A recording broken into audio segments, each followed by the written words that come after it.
Anybody? All right. There. All right. So welcome to disability. Welcome to SARCA. Okay. So if I'm gonna, Diana, can you start the presentation, please? Yes, 1 second. Sure. So I was saying before, so October is Disability Awareness Month, right? So, but for many people, even for me, I'm a graduate student right now, and there's so many things that I don't know, and there are like so many things that I want people to know that we just thought about like creating this opportunity for people to know more, to ask their questions, and like to have a there it is, and to have a like a way to connect and it's a way to get to know more about like disabilities and like all the diversity that exists in the world. You know? All right. So this isn't as anything that can be possible, as anything that's definitely going to happen is going to be with a collaborative effort with SARCA FIU, which is us, with the Disability Resource Center, DRC at FIU, which right now is going to be our representative is Stephen. Stephen, yes. NAMI, the National Alliance for Mental Illness. I got Monique here, and I think we also have someone else. I'm not certain. Maybe Angie. I don't know. I see on the profile name. There you go. Hi, Angie. And also FIU Embrace, and I have Nicole here. All right. So this is only like a part of the community at FIU, but we just wanted to talk, like I said before, like talk a little bit about like disability and stuff. So we're just gonna go ahead and get started. Would you go to the next slide, please? All right. So the first slide, us, like SARCA. SARCA stands for Students with. Oh, yes. Thank you. Students America Rehabilitation Counseling Association at Florida International University. So the screen here for the ones who cannot read, read Students American Rehabilitation Counseling Association at Florida International University welcomes multidisciplinary, multidisciplinary graduate students at FIU who have an interest in the field of rehabilitation counseling to work with the community and make a positive impact in their lives. That's pretty much what we do. So we're a graduate program and we accept any major and any other graduate program that wants to work with people with disabilities. In 1 second, let me add a little more people. So we just want to create this event with, did you go next please?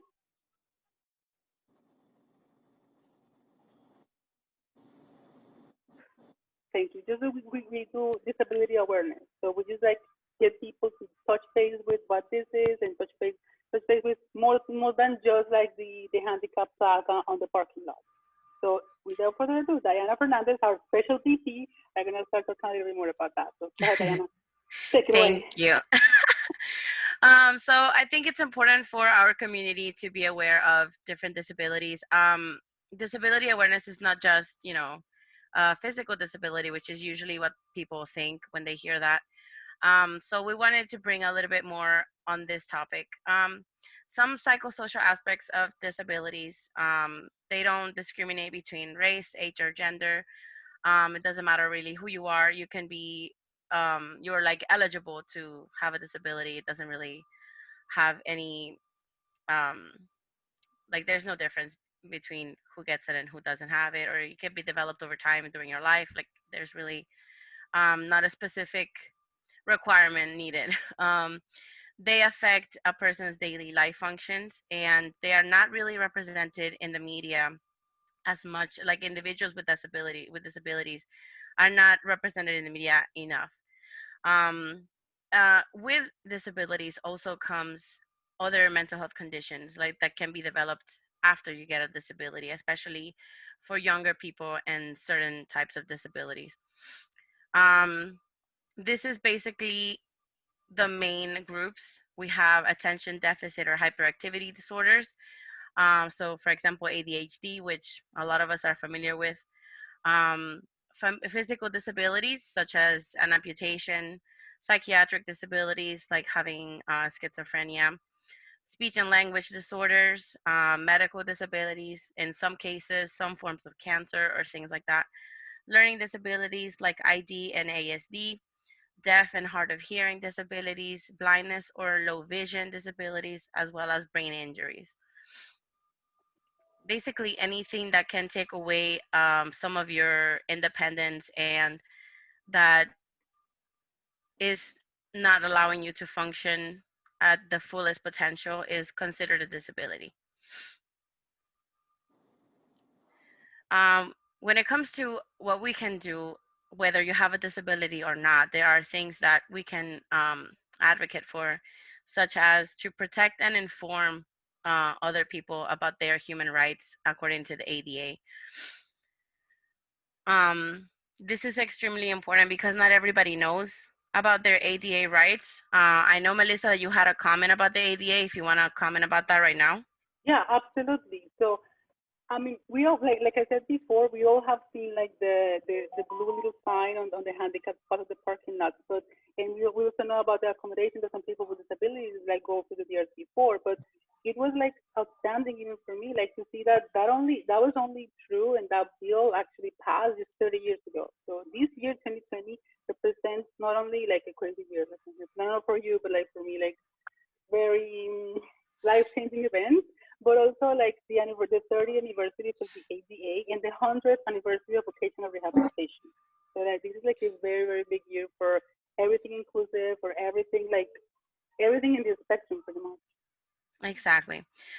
So one of the ways that you can help that community, even just by being in this meeting and being part of this sharing of information, just raising awareness about problems like within your own community or any cultural group that you belong to, that in itself, you're already doing something towards creating change and helping this population. Once you identify some problems, you could also provide some solutions to these problems. You can brainstorm, you can come up together with any organizations, either in your local university or government. And then you can go ahead and request for changes and to advocate, like, why are these changes important? Why are they necessary? Which leads you to campaigning for social awareness and facilitating conversations about disability like this one, as well as, ultimately just breaking the stigma on every type of disability and why it's important to talk about it and be aware of different things. Touching back, so some things that are not the same as advocating and supporting people with disabilities. It is not really your job to provide counseling to someone with a disability unless you're obviously a licensed mental health counselor or rehab counselor. It is not fair to make a decision for a person with a disability. So in your conversations, once you engage with people, once you discuss what their needs are in terms of how you can help them, it is not really up to you to make a decision as to how they can meet those needs. Every single individual is still a person. Like they have their own personality, their own likes and dislikes, and their own like methods of going about things. So it's up to them to choose ultimately. And then all you can do is back that up and support them with that choice that they make. You can also, in relation to that, you can create awareness and try not to interfere between the process of how that individual is going to get their needs met. It's just a matter of getting the word out and talking to people, coming to conversations like this, and just being aware that it is a problem in some cases. Like Melissa was saying earlier, it is only it's only been like a recent amount of time that we started making changes in our communities to serve those with disabilities. And we're gonna see a few videos now that really highlight that. The reason I picked these videos is because they're fairly recent. So this shows that, even though things are taking place and people with disabilities, individuals with disabilities have rights, they are protected with the ADA, there are still a lot of things that can be improved on within our society. And a lot of it is just that, like lack of sensitivity or just not knowing. So I'm gonna show you guys this first video. They're all very short, so don't worry. And they're super cool too, super fun. A crucial update in the case of a deaf woman who says she was denied service at a Metro Burger King. I just Anybody wanted my here? food. And they should treat me like a hearing customer. That was Rachel Hollis. News 4 introduced you to her last week after this encounter at the fast food chain near Northwest Expressway and Council. And tonight she's lawyering up, hoping to serve Burger King with some justice for violating the Americans with Disabilities Act. News 4's Peyton Yeager spoke with Hollis's attorney today. And Peyton, you also have something else that tells a different side of the story. Yeah, Kevin, Burger King headquarters set to receive this letter in the morning notifying them of the coming lawsuit, but we were first to get our hands on it and the first to get a hold of a 911 call made by an employee inside. It is too busy. That's what an employee at this Metro Burger King said to Rachel Hollis in the drive-thru. It was like I was nobody. Hollis, her attorney Cameron Spradling, and the Oklahoma Disability Law Center calling the excuse both unacceptable and illegal. You can't make them do something different in order to get those services. They're now starting the process of filing a lawsuit, claiming the restaurant is failing the deaf community and ignoring the Americans with Disabilities Act. Perhaps their most crucial piece of evidence, video Hollis recorded. You'll see the anger in them because a deaf person has slowed their process down. Hollis goes straight to the drive-thru window, handing an employee her order, which was typed out on her phone. She is then given a note saying, "I can't do a full order at the window, too busy," along with a thumbs up. Meanwhile, a coworker calls police. I have a lady that's sitting in my drive-thru and won't move. Have my drive-thru all the way wrapped around. Later, the man motions for Hollis to come inside. It has nothing to do with your disability. I have a disability too, okay? If this is a multi-billion-dollar company, international company, how come they don't know better? And that's exactly what this pending litigation asks, pointing out that this particular location was part of the franchise's Burger King of Tomorrow plan. Just last year, adding a simplified ordering journey. The letter also mentions the McDonald's across the street, which has a sign telling customers with speech or hearing difficulties to pull forward for assistance. As for Hollis and her legal team, they're just hoping to serve justice. It's complete thoughtlessness. Now, Burger King tells us that man in the video was fire, and every person inside this Burger King went through sensitivity training this week. Reporting live on the Northwest Side, Peyton Yeager, Oklahoma's News 4.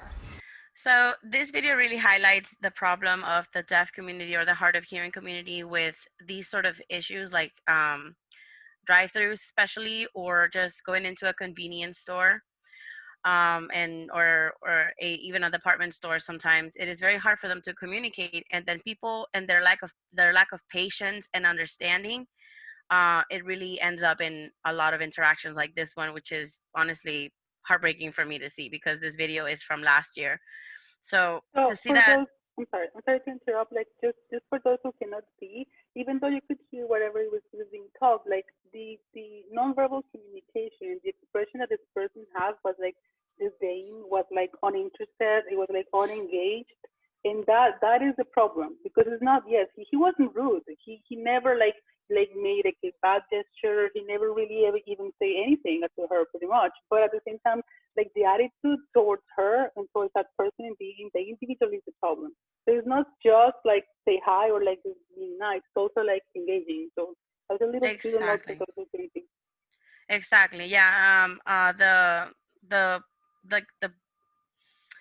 The physical reaction of the employees is really, you can tell, like the attorney was saying, they have no patience. They are just disturbed by the fact that, you know, she's going to slow them down a little bit. Like there's no understanding. There's no benefit of the doubt. Like there's nothing. And I saw a lot of videos like this one throughout my journey making this presentation. And it is so common. It is so common. And in some cases, a lot of people will be told that they're faking it, or, you know, it's ridiculous things that, I mean, it should just not happen. So I have another video because we want to highlight that disabilities don't only fall into these categories. Like we talked about earlier, it could be an intellectual disability, or it could be a mental illness. So we want to talk about that as well for anybody that can identify with that population, or anybody that knows somebody with this problem. Don't you just want to go out and live a normal, healthy life? Those are grandpa's symptoms. You're too young to be sick like That's that. not a real diagnosis. I've never heard of it. It's all in your head. Remember, mind over matter. Stop pretending. There's nothing wrong with you. You're one of those? Really? You need to lay down Quit again? being lazy. If you eat more and move more, you should see my Yeah, chiropractor. but my pain's real. I wish I had a disease that made me skinny. You're too young to have It all must be this nice going not on. to work. There's nothing wrong with you. It's all in your head.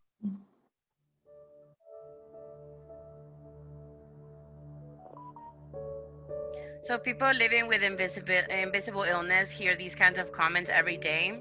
And instead of saying those things, you could say these. I don't understand, but I want to learn more. I looked up your illness. Even though I can't see it, I know it's really there. I'm listening. How are you feeling today? I believe in you. I'm with you. You don't have to pretend you're okay around me. I've got this. Rest for a minute. You know you're not lazy. You're not alone. And I'm always here for you.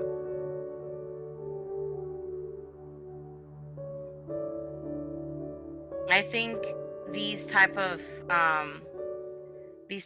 like it says in the video, invisible illnesses really touch deep with a lot of us, because you don't see, I mean, you can tell that someone has an amputation, or sometimes you can see other physical disabilities, but you cannot really see a mental illness. You don't see what someone is struggling with internally. Even though they might seem okay, you have really no idea what's going on inside of their minds, or the battles that they're fighting with themselves. So being, again, sensitive and patient is really one of the best things that we can do to help this population. And last but not least, I have just one more video to kind of bring some lightness to this topic. I thought it was funny. So let's watch it. People always say, God, you know, it must suck to be blind. My God, how do you do it? Oh, you poor guy. I see you laughing, Ramona. But you know what? There's plenty of good things about being blind. I can hear you need it, though. I go on airplanes first. I get VIP treatment at amusement parks. Every single woman I've ever been with is a 10. Never have to worry about drinking and driving. I don't have to watch somebody age. I ride the train for half fare. A lot of times I even ride for free. They just won't come and ask for my ticket. They'll just walk right by me. Better not disturb the blind guy. Shh. We'll let him ride for free today. I can get a handicap parking sticker. I don't have to do my own lawn. My electric bill's lower than yours. I mean, think about it. I don't have the lights on all day, right? I got out of paying the $3 extra for 3D once. I got out of gym. All through school, I totally got out of gym. It was awesome. Well, like in our school, everybody had to be on a team. I was on varsity suntan. I get free directory assistance. I have fewer bills, right? No car insurance, no car payment. So I got a couple less things. You know what's cool about being blind? There's no race. I don't know from beauty. I know people from what comes out of their mouth and what's in their heart. That's how I know people. It's very cool that way. My hearing is so much better than everybody else's. In fact, all my senses are better than yours. Nope, it's not a myth. It's all true. People come up to me on the street and they'll just hand me a sandwich sometimes. You know, or sometimes people hand me money. You know, it's great. Oh my God, you poor thing. Here's $10. At least they tell me it's 10. Then I'll go into a store with it and they go, oh, you owe me $9. People. So that is So just we a funny have video. here, Ramona, is that true though? Would you tell us a little bit about your experience?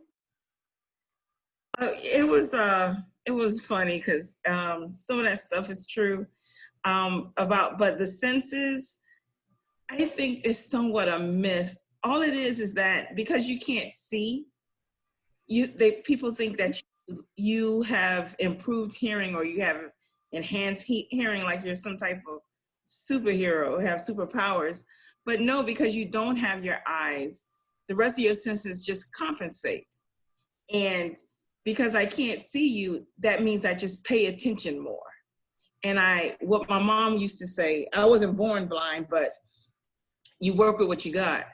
Sometimes I know, I'm sorry? White woman. I'm sorry to interrupt.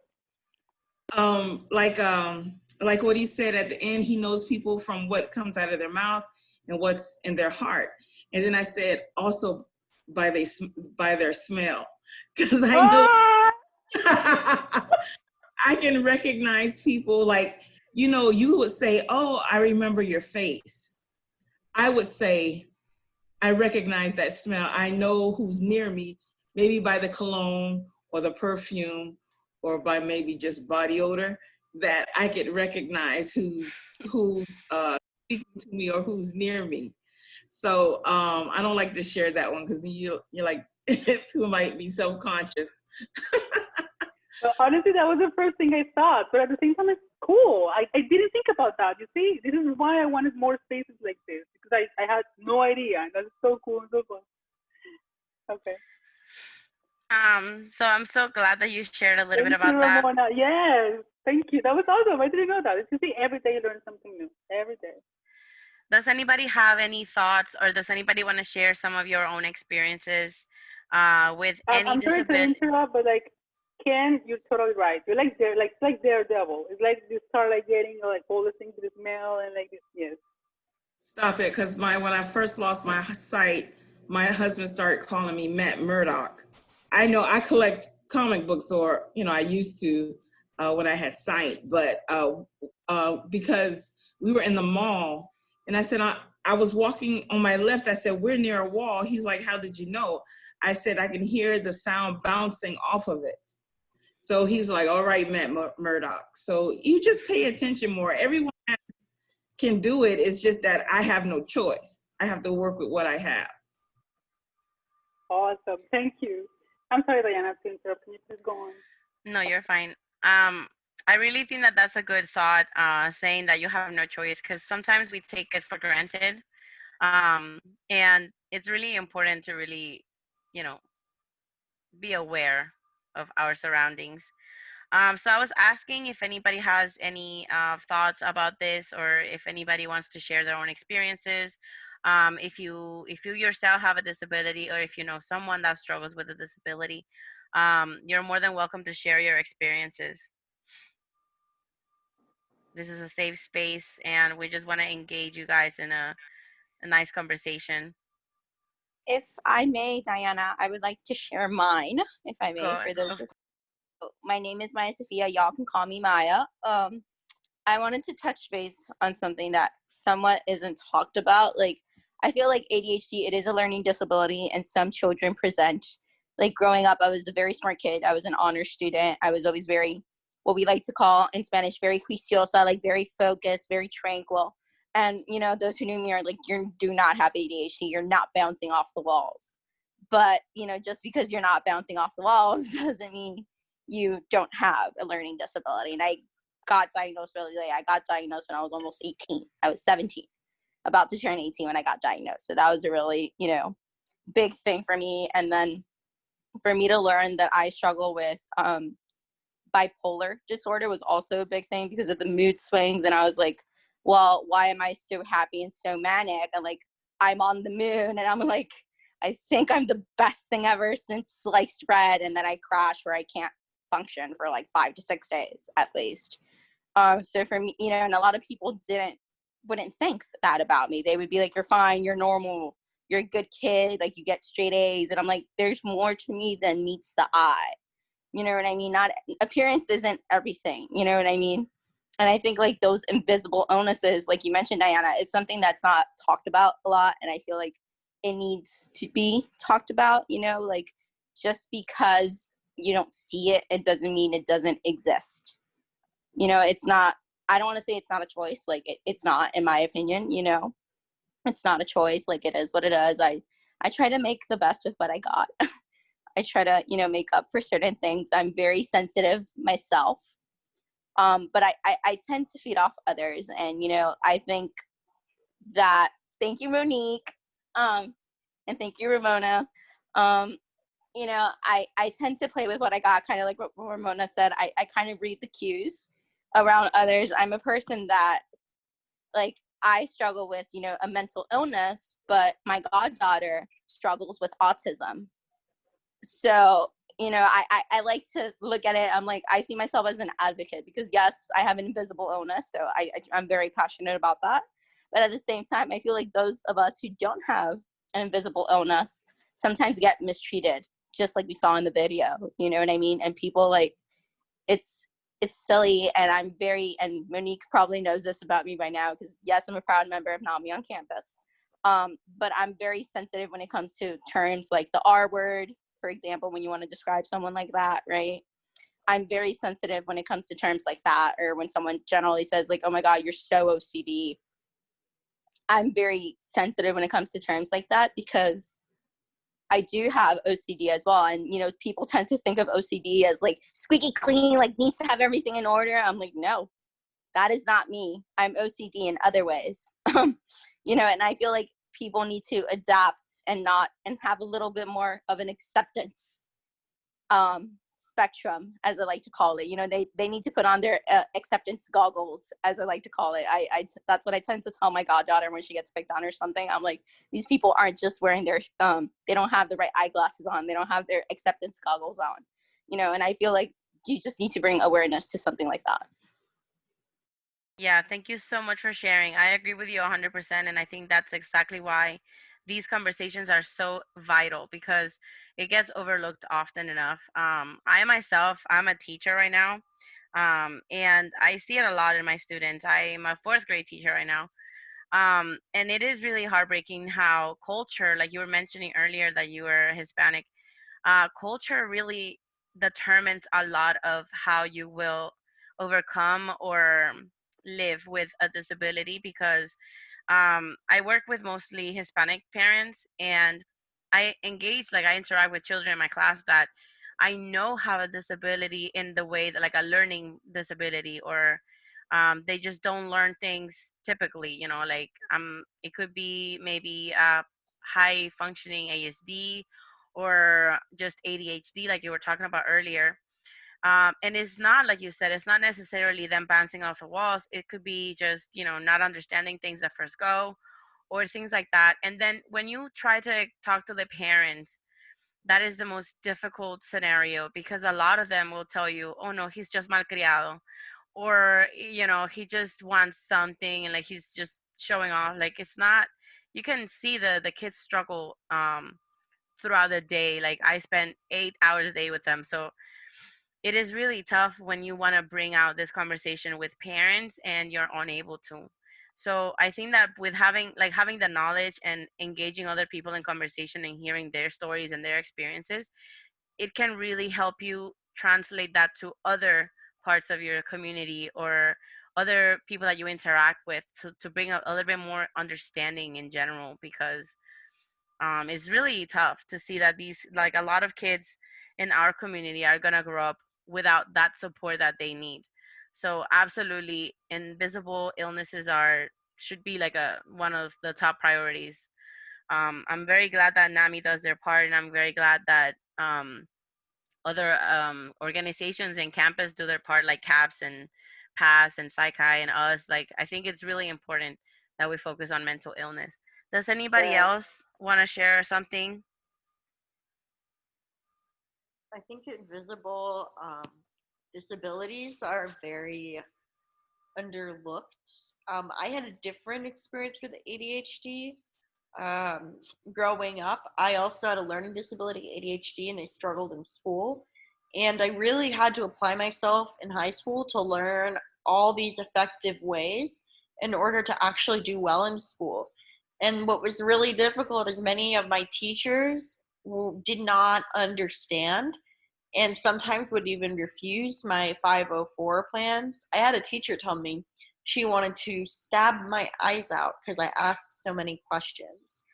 And still in college, I've had professors question my accommodations. So I just think that there needs to be training and awareness among, those of authority in workplace positions, because I've experienced workplace, discrimination based on my disability.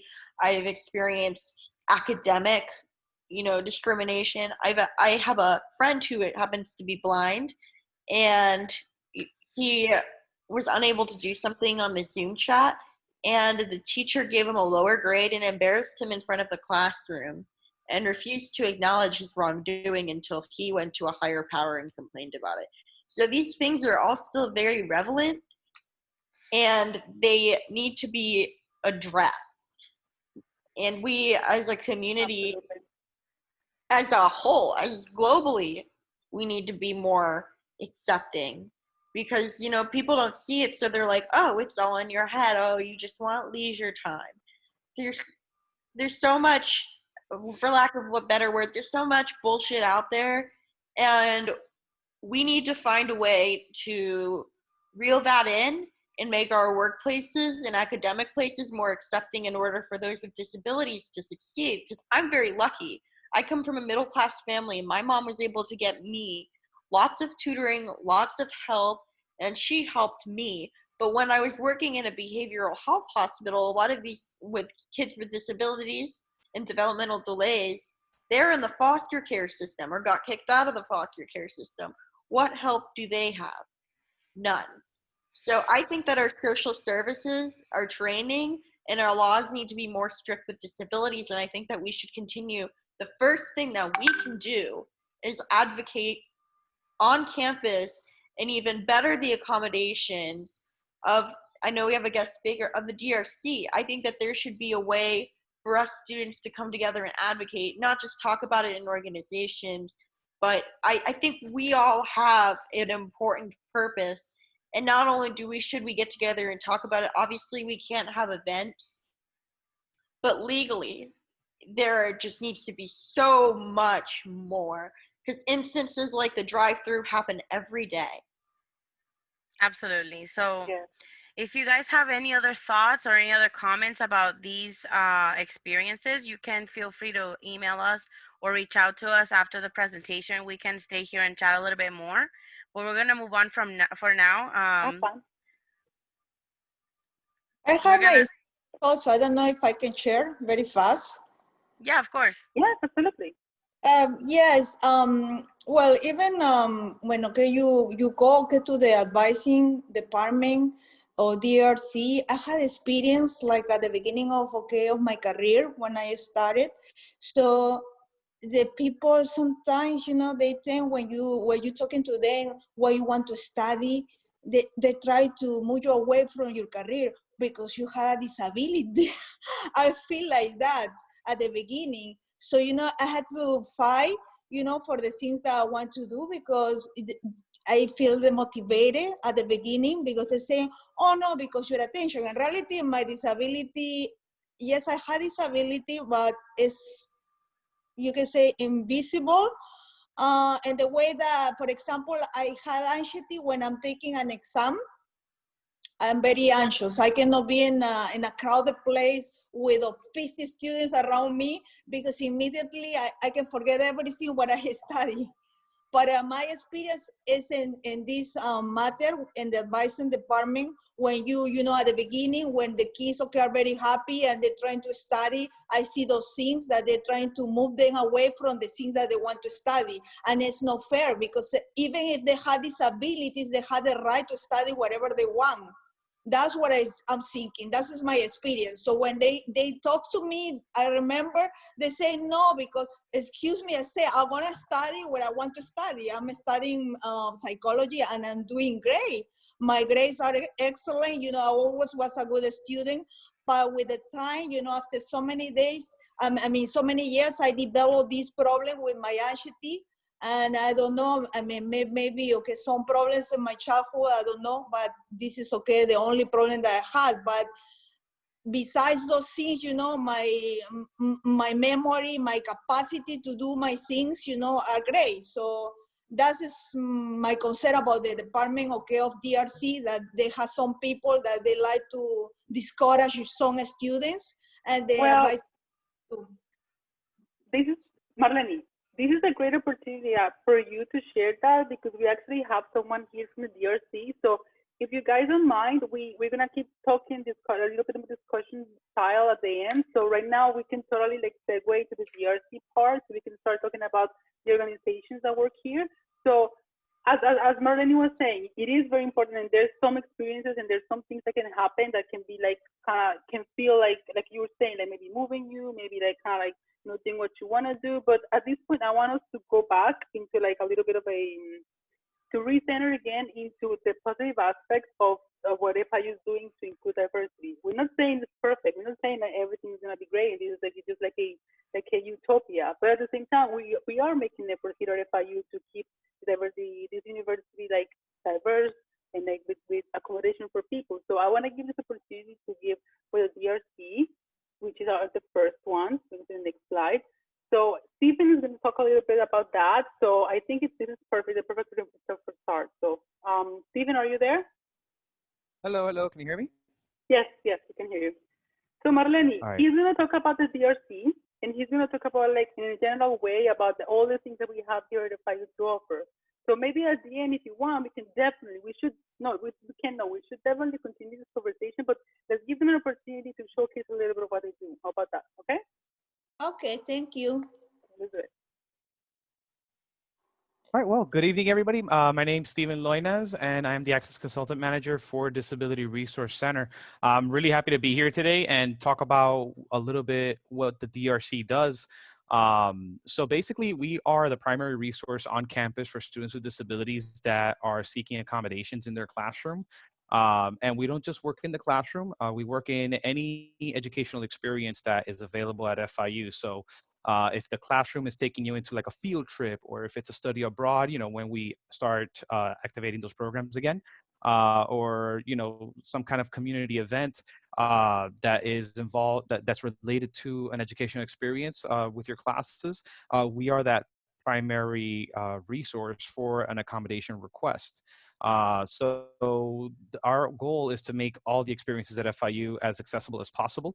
That's something that we are very proud to do every single day. We serve over 3,000 students. As of a few weeks ago, we actually topped the 3,000 mark. So we're very happy to be growing. When we started off the year, we only had 2,700 students. So growing 300 students in less than a year is really a big accomplishment for us. The type of services that we offer are varied. We have things that are, more classroom related, such as extended time for testing or quiet spaces, note taking. We also provide sign language interpreters and other resources such as remote cartography services. And then outside the classroom, we also work with a lot of students that have needs for flexible attendance policies or extensions on their homework assignments. And we also have technological support for any student that might need software or technology to be able to access their classroom activities. So we do have a very robust set of services. A lot of questions that we get are, so how can I get DRC services, or how can I become more active with the DRC as a volunteer or maybe as a student? So how to get DRC services is very simple. You just need to make an appointment with us. We'll set you up with one of our access consultants, depending at what grade level you're at. We serve everyone from dual enrolled students that are, still in high school, freshmen through seniors, graduate level students, and it doesn't matter which program you're in. We have representation of students with disabilities in almost every single program at the university. So whether it's, one of our typical grad programs or medical school, college of law, it doesn't matter. We make sure that our students are able to access their accommodations and access their programs. So once you meet with one of our access consultants, for example, I handle all the seniors and the graduate students. So, we would look over your documentation, look over your history of accommodation. We always try to match up the services that you've had before with what you're getting at the university. Oftentimes, we are able to offer you even more services depending what school you came from.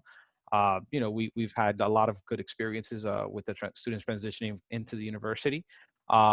We also have the ability to interact with your professors. I always have a thing that I'm saying in my emails, we're not just here to serve our students, we're also here to serve our faculty. So the way we do that is to provide trainings, provide different modules on our website, for example, that talk about universal design, for example, how to make your Canvas assignments more universally accessible, how to create more universally accessible classroom activities, so that you could take in consideration the knowledge, skills, and abilities of the variety of students that we have at the university. we also serve the faculty as consultants. Sometimes they're working on a new class or they're working on a new project. So they'll call us in and say, you know, how can I do this better? How can I make this more accessible? And so we do serve a consultant for the faculty as well. We also engage the community. Oftentimes you'll see us going out to high schools. We'll talk to different parent groups, for example, of students that are thinking about going to college. And we try to break the myths that, you know, just because you have a disability, you might not be able to go to college, you know, or just because you have a disability, you might not get accommodations in college. Some people think that it ends at 12th grade. And we let them know that, you know, you got accommodations waiting for you in the college level as well. And it's not just at FIU, it's, you know, all around the country, whether you go to Miami-Dade or, you know, UCLA or Harvard, you know, the accommodations will be available for you in higher ed. So we try to get the word out there to those students as well, and kids that are, you know, thinking about college in the future. One of the other questions that was on the list for us, how are we engaging the community to you know, improve disability awareness and move forward? And that's just about really focusing on talking to student groups, talking to different stakeholders that help us get the word out, that want us to talk to their teams, want us to, you know, make sure that they're doing the right things in relation to accommodations and incorporating accommodations in the work that they're doing today. I know that we have a lot of questions, so if you, I will stay quiet for a little. See if there's No, anybody that wants to ask a question, or are we holding the questions to the end?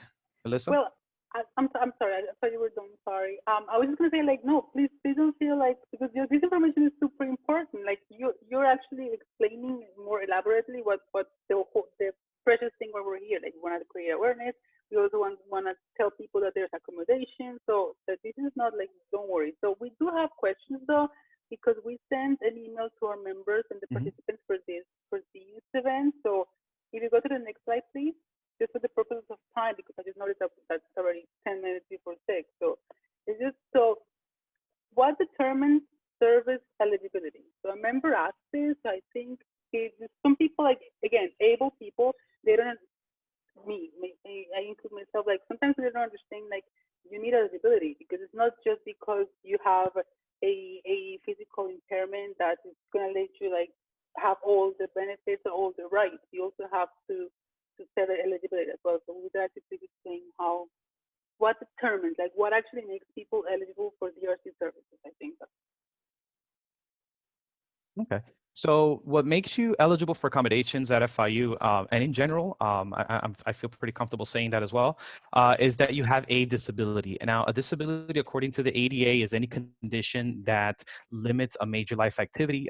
Major life activities, for example, are walking, breathing, or not walking, ambulating, transporting yourself, breathing, learning, communication, digestion. Those are major life activities. So if you have a situation that limits any of those activities, then that's considered a disability.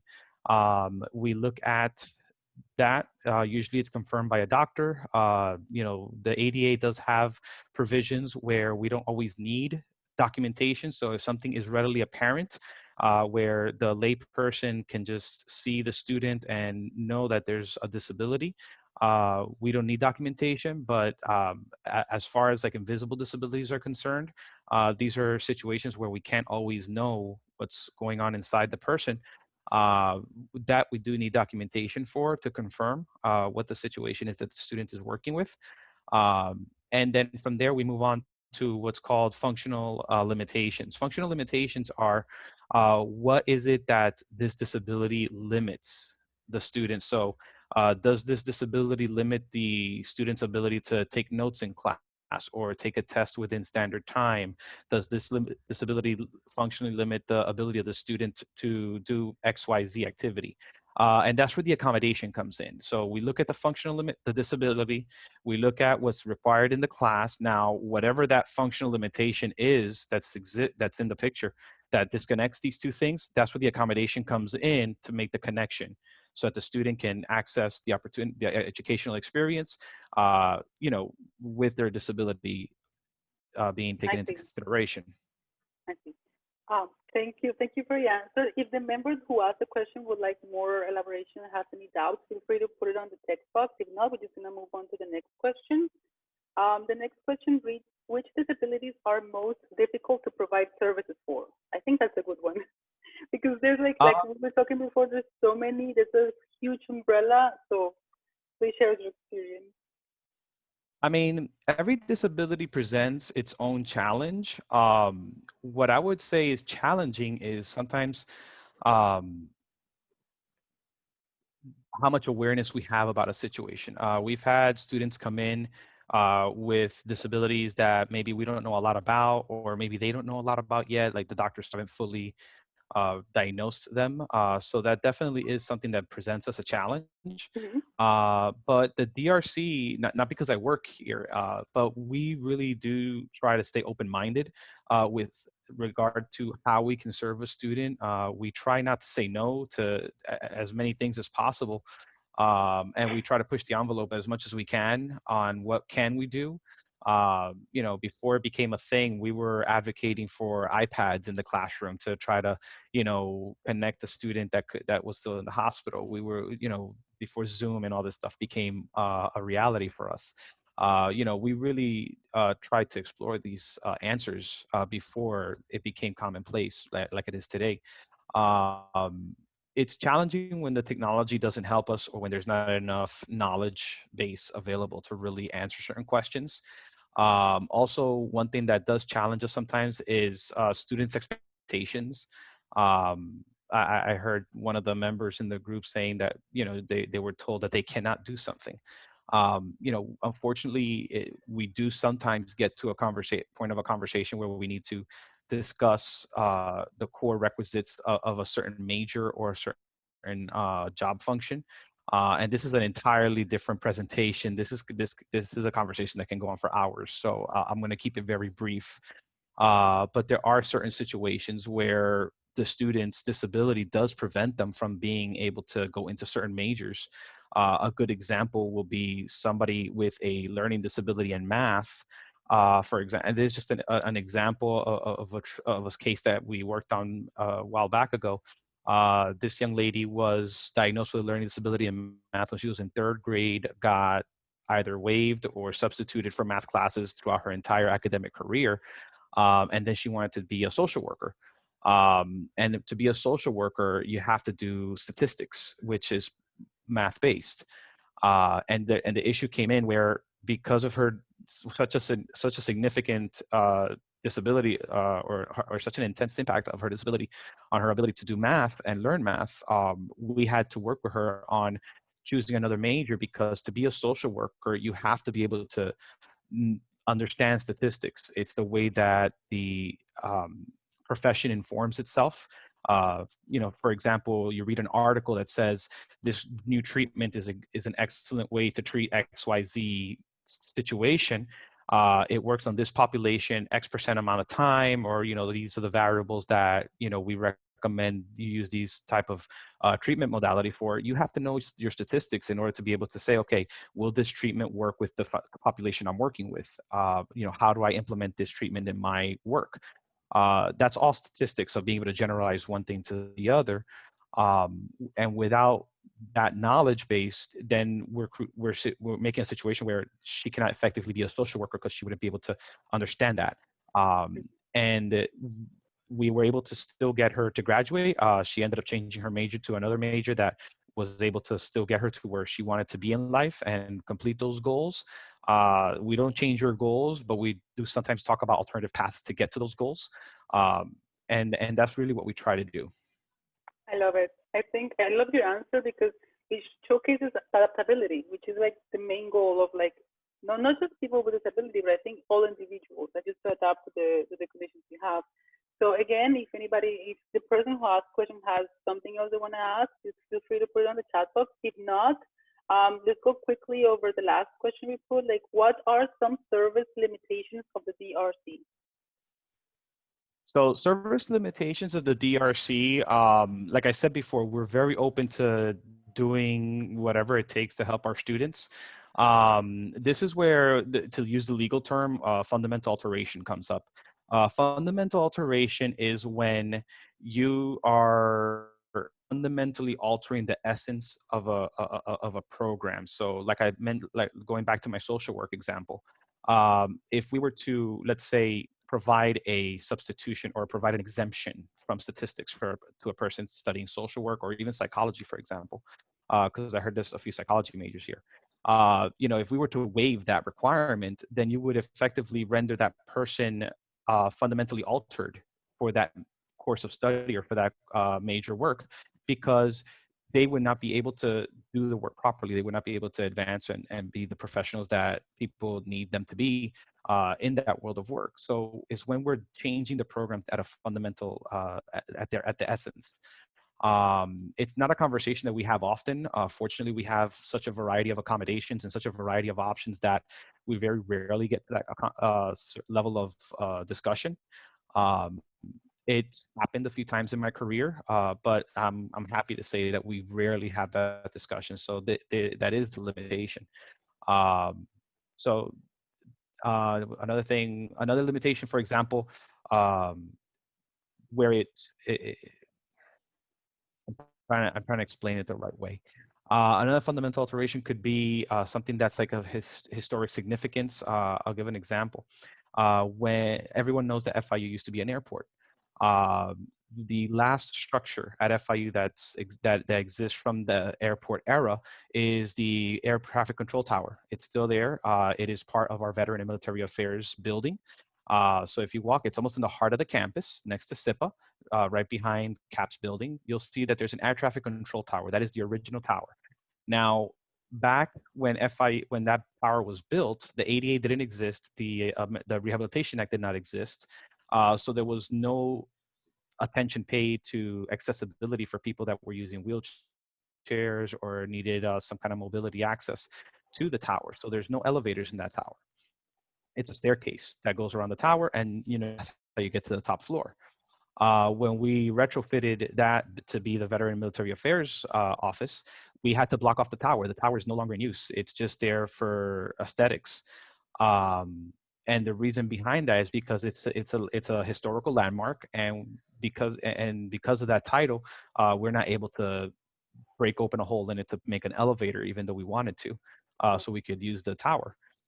So it's blocked off. It's just there for looks, and because of that historical significance, we can't touch it. And that was the limit, and that's like another limitation. Fortunately, we don't talk about limitations a lot. We really talk about accommodations. So it's a good question, and I'm glad that we don't have a lot of examples of what the limits are. Awesome. Thank you. Thank you so much. We're going to share your contact information at the end. So if anybody wants to contact directly to you or directly to the DRC, feel free to stay up until the end and check it out. And thank you so much. Diana, would you please move to the next slide? I'm sorry, I wanted to say something to Stephen if I can. I'll take a question. It's not a problem, or a statement or a comment. Thank you, Stephen. This is Ramona Moore, lifetime member. Hi, Ramona.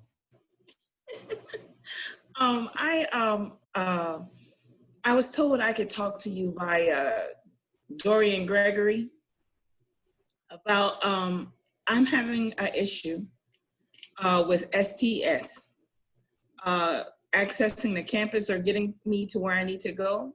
So I suggested that maybe there could be like a shelter area, 1 or 2 on campus, where STS can drop clients off / students off, like a drop off of or pickup. I emailed the president back in September, is the last day of September of last year, and they sent me to transportation. I guess his receptionist. Okay. They contacted me on October 1st of last year, and I told them what my concern was and if it was possible. And then her name is Brenda, and she said, "Oh, okay, I'll give this to my supervisor." And of course, I was a little disappointed that I explained all of that, and it wasn't even to a supervisor. And I haven't heard anything since. But I understand COVID and everything, stepped in, but even until before, since before COVID happened, it was no feedback of if anything was going to be done. But the problem is I had advocated, it really came to play when STS could not get me to Graham Center. Because I'll be in a van and they'll drop off a group of students at the Writer Center. And I'm like, I need to go to Graham Center.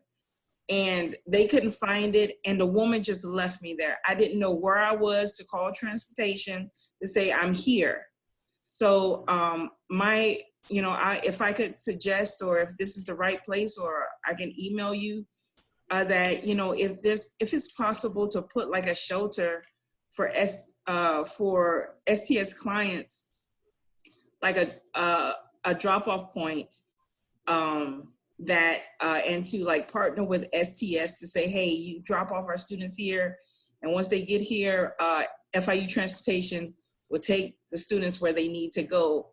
And that is for the 2 years so far I've been on campus, that is like every week it's an issue. So that's just my comment. Thank you, Stephen. Melissa, can Okay, I wrote down your. Oh. Sorry, Stephen, go ahead. Oh no, I was just saying that Nicole, unless you have an answer for it, I'm more than happy to email my contacts in parking and traffic to see if there are any plans in place for how to better assist students using STS. What are the best drop-off sites? I know that we have always guided our students to use the Tap Ride system, for example. It's the app that you can download and kind of start scheduling a pickup with the golf carts at FIU, where you can tell them where you're gonna get dropped off, and they can go meet up with you. But I can definitely bring this concern up to our parking and traffic folks and see what are the best sites that we can use. For example, when it's raining or when it's really hot outside and the sun is just not gonna, be kind to anybody. For students using STS, perhaps we can, do something with like our parking garage space or something like that. Unfortunately, it's a little bit outside my wheelhouse, so I can't give you a great answer. I don't know it directly, but I can promise you that I will look it up, and I'll shoot you an email with whatever I find out for you. Thank you, Stephen, and thank you, Ramona. Oh, I'm so sorry. Were you going to say something? No, I was just saying, and if you could like partner with STS, because it's really weird when you give them an address, they'll tell you, all I have to do is get you here. I had a couple drivers tell me, I just have to get you here because this is the address, and it's one address for the whole campus. Oh, Ramona, I wonder, I know exactly your issue. My name is Nicole Atown. I am the director of FIU Embrace. I am appointed by Commissioner Levine Carver, and I sit on the Commission of Disability Issues for the county, and we have STS report up to us. So this is an issue that I have picked up with STS and actually has established a drop-off center for my own students. So I'll be happy to be the go-between with STS, bringing STS to the table. And Stephen, I'll include you in the conversation, but yes, so the issue is there is one address for FIU, one zip code, and STS really only knows of 2 areas to drop off: the business, by the business school, and by Mark building where it ends, right between parking garage 1 and parking garage 2, or blue and gold as it's called, right? Yes. And so I have worked with STS to ensure that all of my students are dropped off in a certain location. We can certainly look at that for a systemic response with STS. And I do also work with them on getting students to campus on time. Particularly to ensure that they make it for their class schedule. So one of the challenges the last time I had this conversation with STS is a lot of people on campus use STS and they go all over the campus. So there can't be 5 or 6 drop-off. There has to be like 2 or 3 drop-off areas, right? but we can certainly have a conversation. Thank you so much, Nicole. We're actually going to welcome you now to the presentation. If you want to talk, please, about Embrace and what type of resources you guys share with students. So, Stephen, before I start, did you want to add something else? I'm sorry. I was just going to say, I don't typically pass the buck on an assignment, but it sounds like, Nicole, you have a lot more sway in this conversation than I do, and are many steps ahead of me. So I'll be glad to join the conversation at your level if you take the lead. Oh, absolutely. I will, and I'll include you, Stephen. Thank you. I appreciate it. And so if someone would allow me to share my screen. Absolutely. There.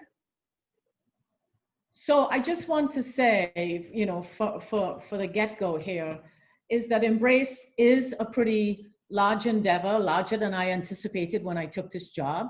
But I would say that FIU Embrace is a university-wide initiative aimed at improving health and wellness of individuals with developmental disabilities. So learning disorders, autism, intellectual disability, Down syndrome, etc. And I would also say that when we talk about health, we mean beyond the physical health, right? So we're talking about emotional health, we're talking about well-being, we're talking about being engaged in a meaningful day, right?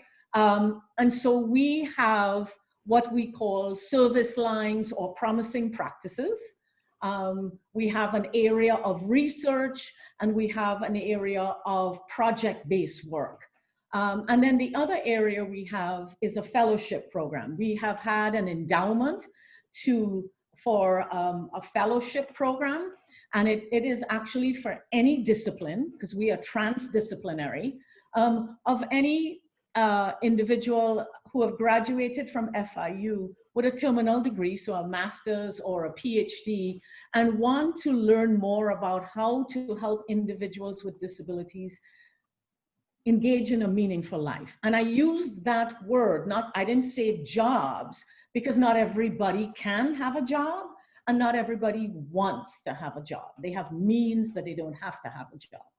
And so the fellowship is aimed at building thought leaders in the field.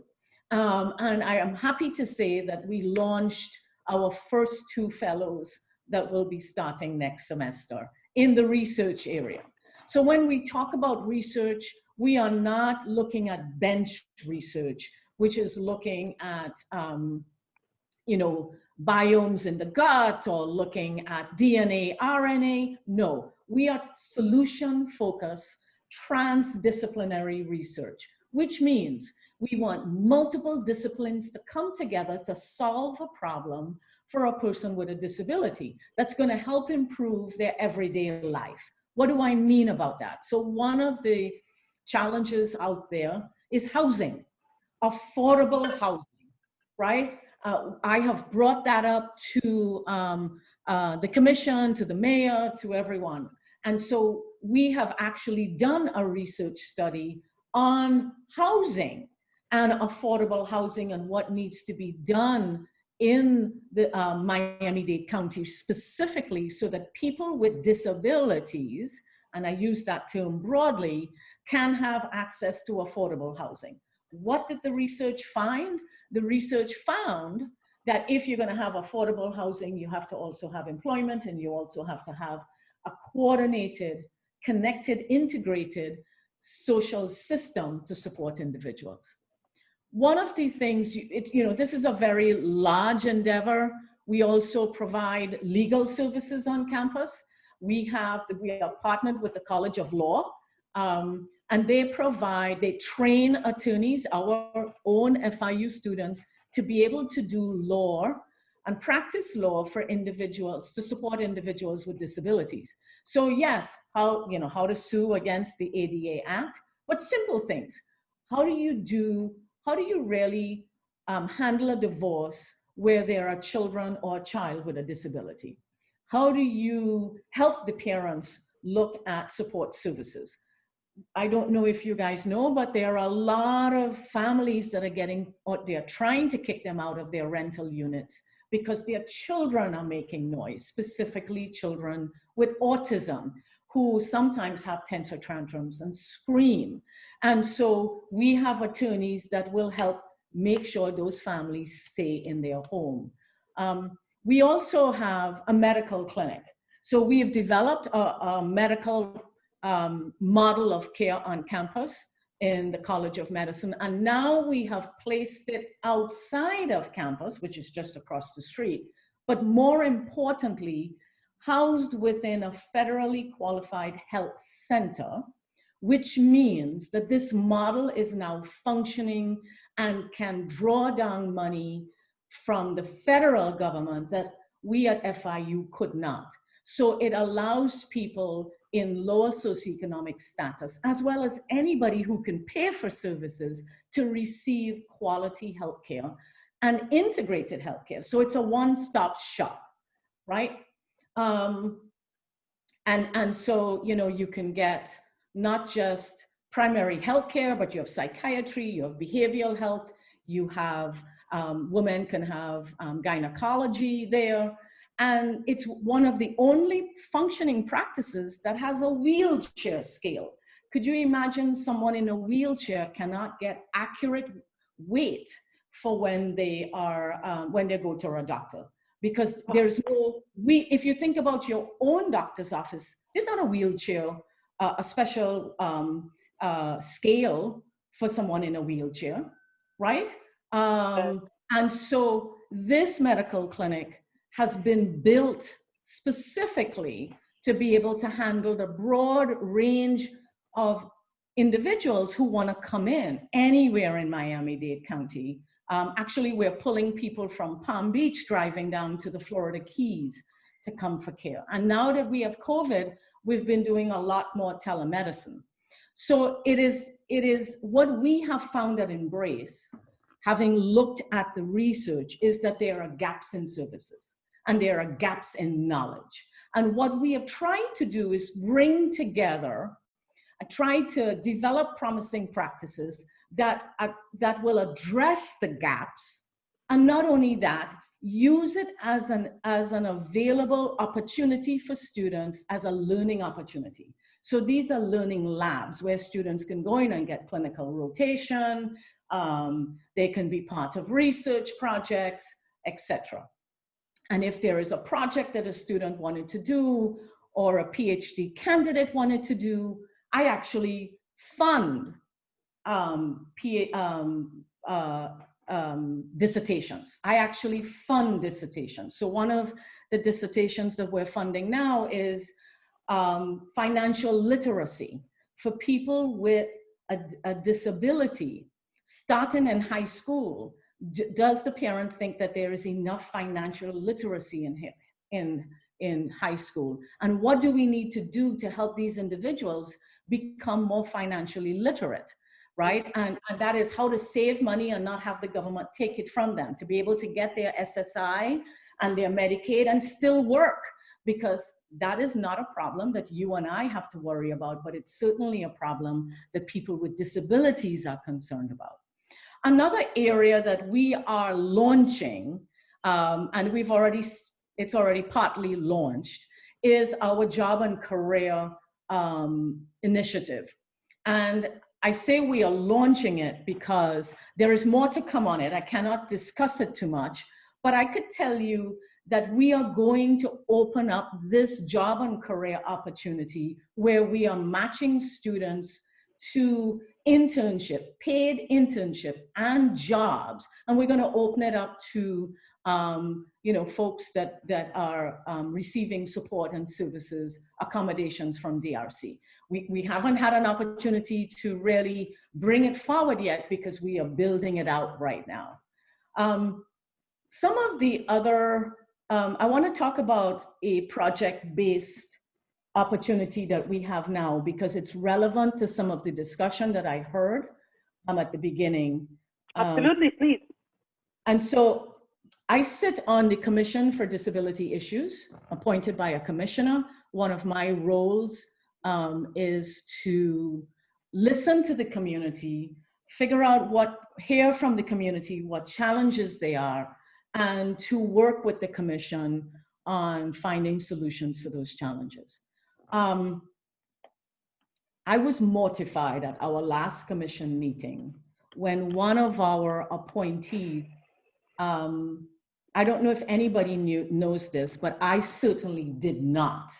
But do you know that a 911 operator cannot take a call from a deaf person from their cell phone, even though in Miami-Dade County, even though on everybody's cell phone, there is a relay that allows you to make a call. I can right now make a call to a deaf person and have a conversation with them from my iPhone, as well as anybody can do it on a Samsung. But the 911 operator, their system could not acknowledge this call. And this individual had to go next door to write down everything that was happening in his home as to why he needed paramedics, and his father ended up dying because they could not get, he had a heart attack and they could not get to him on time. As a result, one of the projects that Embrace is helping with now is this new operation that 911 is bringing in, which is text to 911, which would seem intuitive that we can have this already, but it is clearly not. So things that you, things that you and I can access, there are so many barriers out there that you and I are not thinking of, and unless and until you have a disability that bumps you up against that barrier, we don't know that there is a problem in our county. So right now, as a project, we are working to help the 911 operators and the district move this in. So that gives you an example of the kinds of projects that we worked on. Another project we worked on is we did last year a design thinking event and brought students, faculty, and staff together to talk about ways in which the campus was not accessible to them. And by that I mean the campus is fully ADA accessible, but what can we do more, or what additional things that can we do? Like the thing that, just a simple thing as dropping off folks, with SDS at locations. That is a simple thing. It doesn't mean the campus is not ADA accessible. So we had a number of folks come together. We had an event and it was presented to a panel of leaders, and they are supposed to be working on those recommendations that the faculty, staff, and students came up with, and it was a wonderful event. So there are different projects that Embrace can put resources behind to bring up. But before I take a break, there is a very special program that we have that I want to share with you. On campus, there are about 40 students who cannot graduate from college. These students have intellectual disabilities and or other developmental disabilities such as autism, Down syndrome, etc. And these students are taking classes just like you, well, in undergraduate classes, I would say, and they are engaged in specific types of coursework that is going to lead them to a micro-credential in their area of specialization. Right now, we have 9 areas of specialization. Some examples include animation, digital corporate communication, graphic communication, OR technician, autoclaving technician, that kind of stuff. These are jobs that these students who cannot graduate with a degree can actually get and enjoy and have a meaningful life on campus.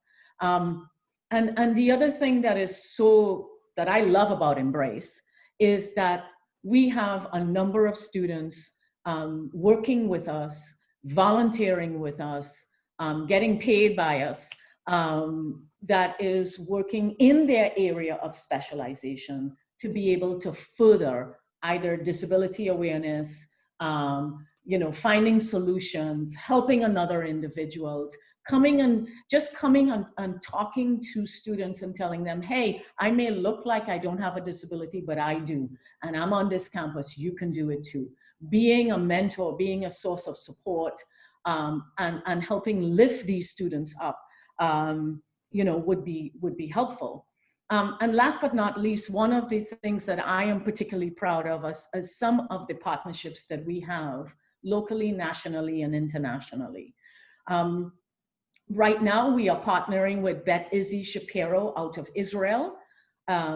Israel, when we did an environmental scan, the 2 countries in the world that were far ahead in disability in terms of having people of all types of disability be fully engaged in life, from education, and I say from birth to cradle, right, to grave, from cradle to grave, right, where these individuals are getting all the support services they need in, you know, PT, OT, speech, rec therapy, everything, all through their schooling, and then are living independently in their own apartments, housing complexes, whatever it is, and they are all integrated in society. It is not a separate place, and they live in the same place as typical people. They go to the doctor in the same place.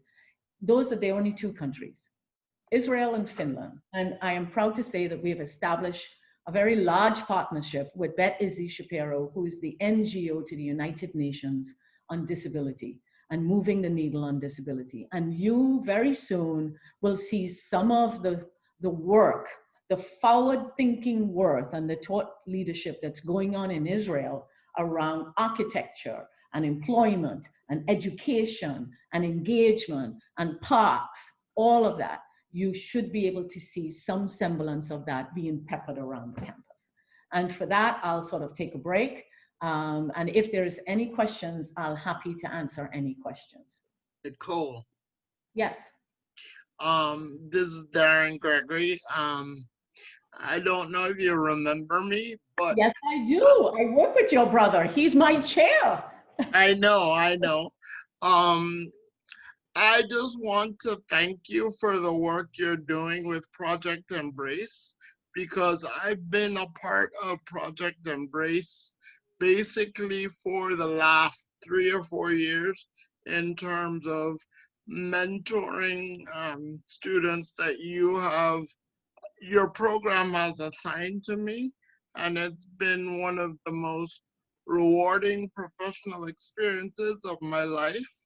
And that is primarily because I'm somebody with a disability as well, and I welcome the opportunity to do more work with you, either now or in the future, whenever we get back on campus. So thank you. Thank you. I will definitely take you up on that offer for sure. And you know, I have to say this, it is not every day that our students get to see people like them reflected on a university campus, and they can call themselves a Panther just like you, right? Absolutely. That is very important, because their parents never thought they could be on a campus either. And so I would encourage you to get to know us, to come to meet our students. Anybody who wanted to come and speak to our students about navigating life with a disability, we would love to have you come do that. We would love to have you mentor them, right? Because, you know, I have a hidden disability, and they can't believe me, but to work with Damien, because they can see the disability, they're like, wow, you know, and to have somebody open up about a disability that in their world wouldn't typically do is humbling for them. So I would encourage you to seek us out. When you get back on campus and you start the mentoring program again, because I was involved in it up until COVID started. Okay. And was contacted again by Galen about doing it for this semester, but because it was on Zoom, I wasn't particularly comfortable with Zoom yet. That's why I delayed it until spring again. But Sure. please let him know that I am ready, willing, and able to do anything you need. Sure, we will be back on campus in the spring. So happy, happy to have anybody. And there's one last thing that I do want to share with people. Please. One of the things we have is a stigma just against mental illness, against disability. There is stigma for race. I mean, there's stigma for everything in this country. But I think that one thing that we miss often is about when we talk about disabilities, we should not put the disability first. The person should be first. The person is more than their disability. And so when we speak with our students, we speak about what they want to accomplish. We speak about what do we need to do to support them. We speak about it from a positive perspective. And I would encourage all of us to use that person first language. And if you don't know what to say, I'm sorry, I don't know.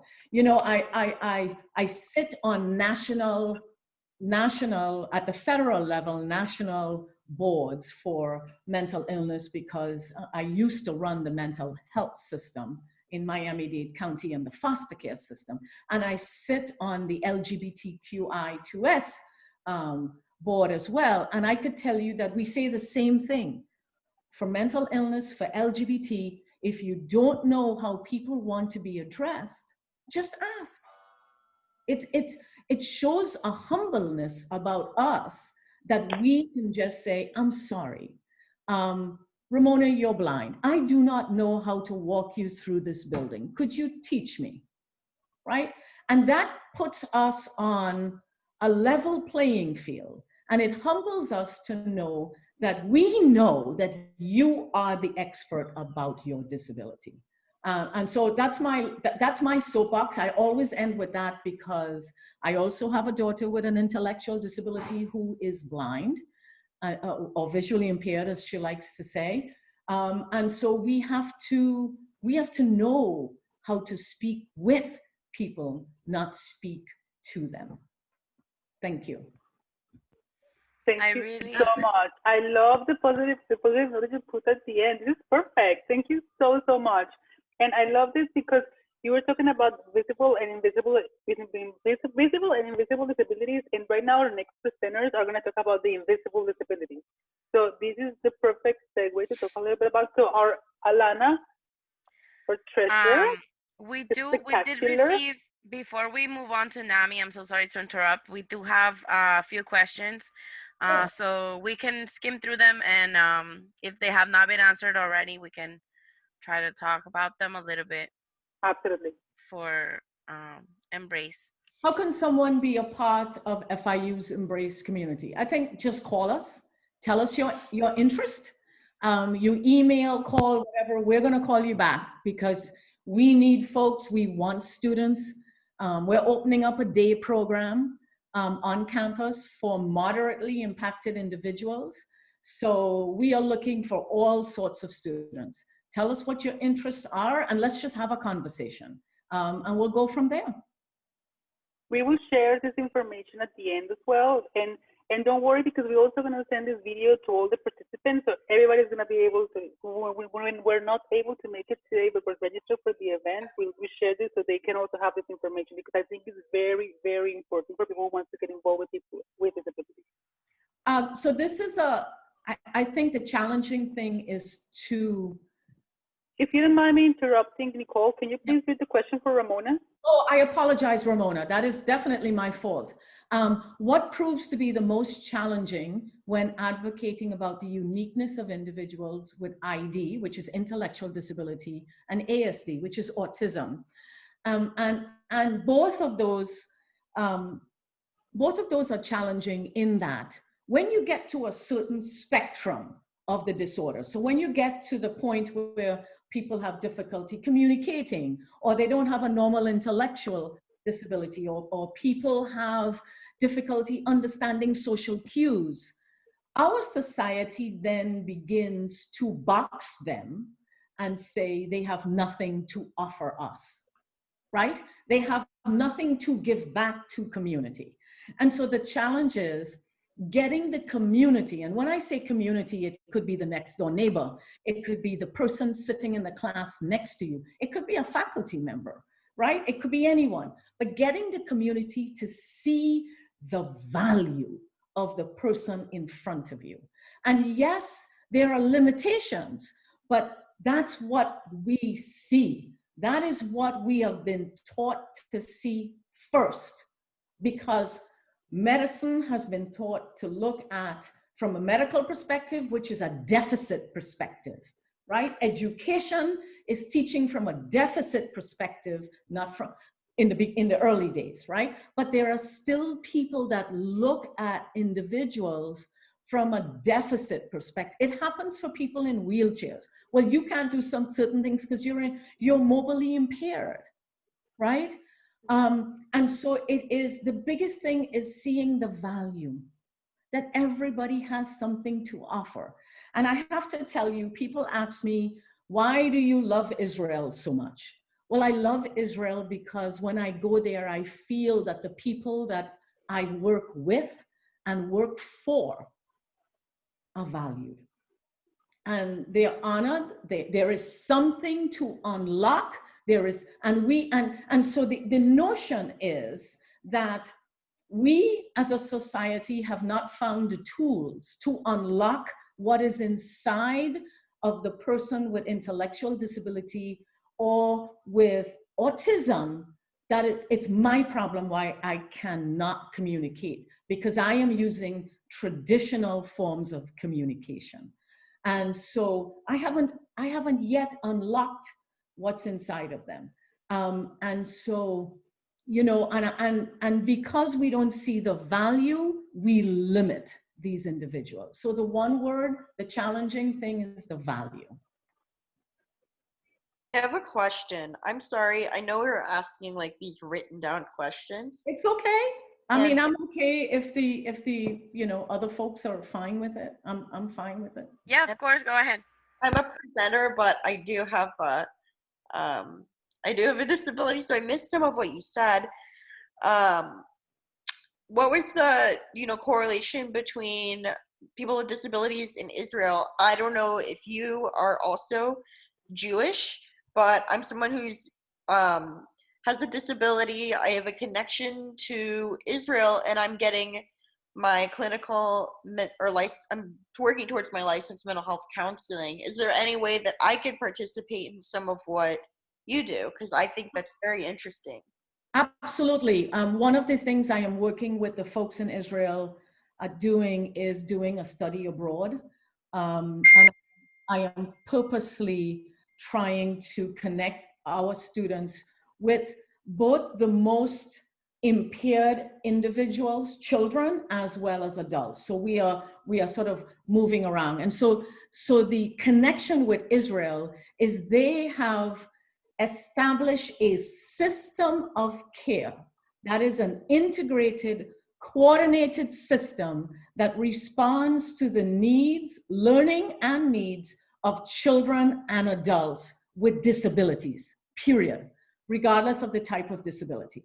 And so there is infant interventions, early interventions, just like we have in this country, but there is a wider range of interventions. All of the parks in Israel are accessible for wheelchairs. They have sensory parks. It's the whole country, because, you know, the whole country has transformed itself. Tel Aviv is a technological hub where they innovate technology to support integration of people with disabilities in community. So there is an eye gaze where people who cannot use their hands and feet are using their eyes to type letters to communicate to others who have speech impediment, right? We know people in our world that have used this, right? So Israel is a hub for intervention for technology. They have taken buildings and retrofitted them, apartments. So it doesn't matter who is renting that apartment. I could walk in there and rent it. Somebody with autism could be sharing it with somebody with Down syndrome. And I actually saw this apartment. I visited it. It's one apartment complex that is completely accessible to anyone with any type of disability if they wanted to live in community. And I visited 3 ladies, I can't call them young because they are in their 50s, one with Down syndrome, one with autism, and one with intellectual disability. They were all roommates and they were living there. And in the day, someone came in to help them cook. And at night, they left.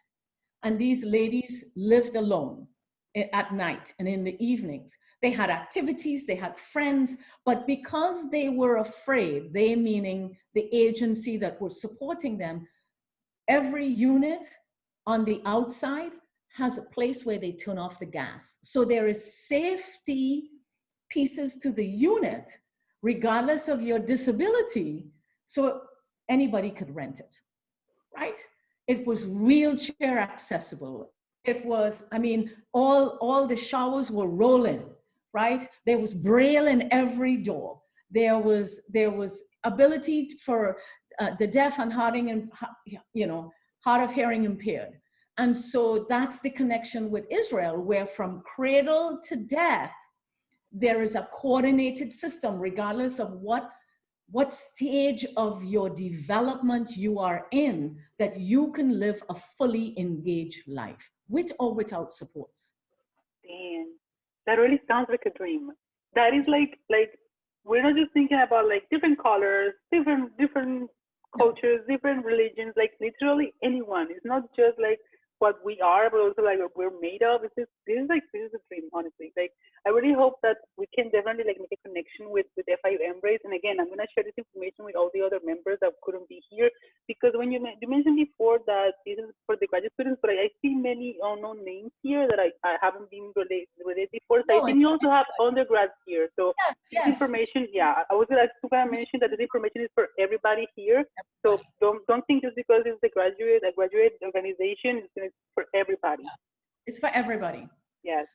What has been some of your most successful events in terms of community response? I think employment. We are at a 98% employment rate of our students who cannot get a degree. When they graduate, they get a job immediately. So within 6 months, 78% get a job. We have somebody with autism working full-time who cannot get a degree, who came out of our program at Baptist Hospital. And he wanted a full-time job, he got a full-time job. We have another student who graduated from us. He's also working in Baptist in the PT department, and he needed, and Baptist said, we can't hire him because he needs to be CPR certified. We said, okay, we worked with him and he passed the CPR test. So our goal is to look at the limitation that is being placed on the student and determine if that is something the student can do. And we ask the student, is this something you want to try?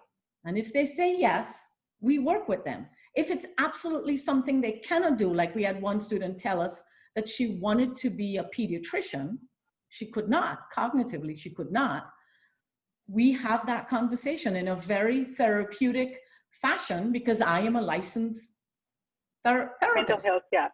So we had that conversation in a therapeutic fashion, and we helped her reformulate her goals to work in a pediatrician office. So that's how we work. Thank you so much for sharing and reiterating that. That's absolutely amazing, and I'm glad to hear that resource is on campus. So next up, I would like to introduce Angelica and Monique. So NAMI is a student organization that advocates and helps break the stigma of mental illness on campus. While I was an undergraduate student, I was a president for Active Minds. So I know that there's some differences in the organization, but I greatly respect what you do. And I'm hoping that SARCA can connect with NAMI and take part in those events. I don't know if you guys, obviously not right now, but I remember when I was in my org, we did suicide walks and things like that. And anyway, I think it'd be great for SARCA to get involved in the future. And I would love for what you'd have to say about mental health and maybe how that affects disabilities. Anyway, welcome NAMI, and I can't wait to hear what you have to say. Hi everyone, I'm the Vice President of NAMI, I'm Monique.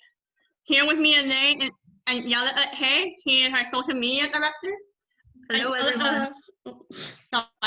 Angela R is our president. She is currently, I believe, in an exam, so she couldn't be with us tonight.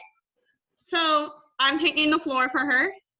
And NAMI, in short, we are the FIU College branch of the National Alliance on Mental Illness. We are predominantly an undergraduate student organization.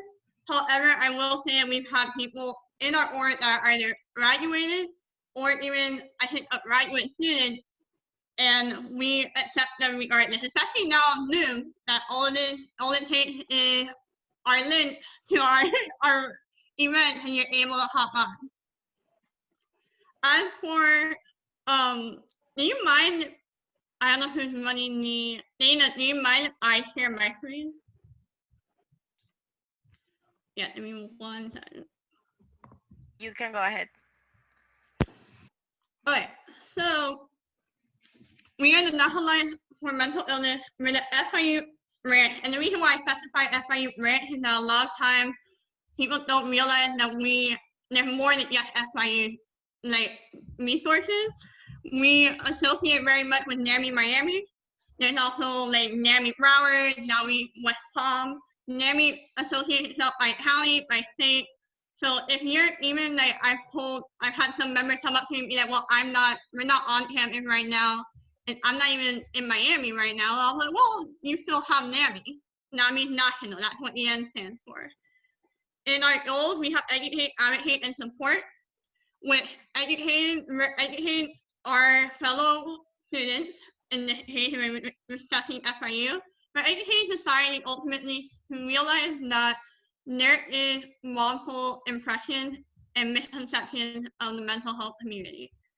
There's not, when we say break the stigma, we're saying break the stigma because you're building stereotypes, society has built stereotypes around mental health and mental illnesses that are wrong. They're inherently wrong, they're inherently hurtful, and even something that's a harmless joke that somebody would seem like, oh, this doesn't mean anything. No, that affects somebody.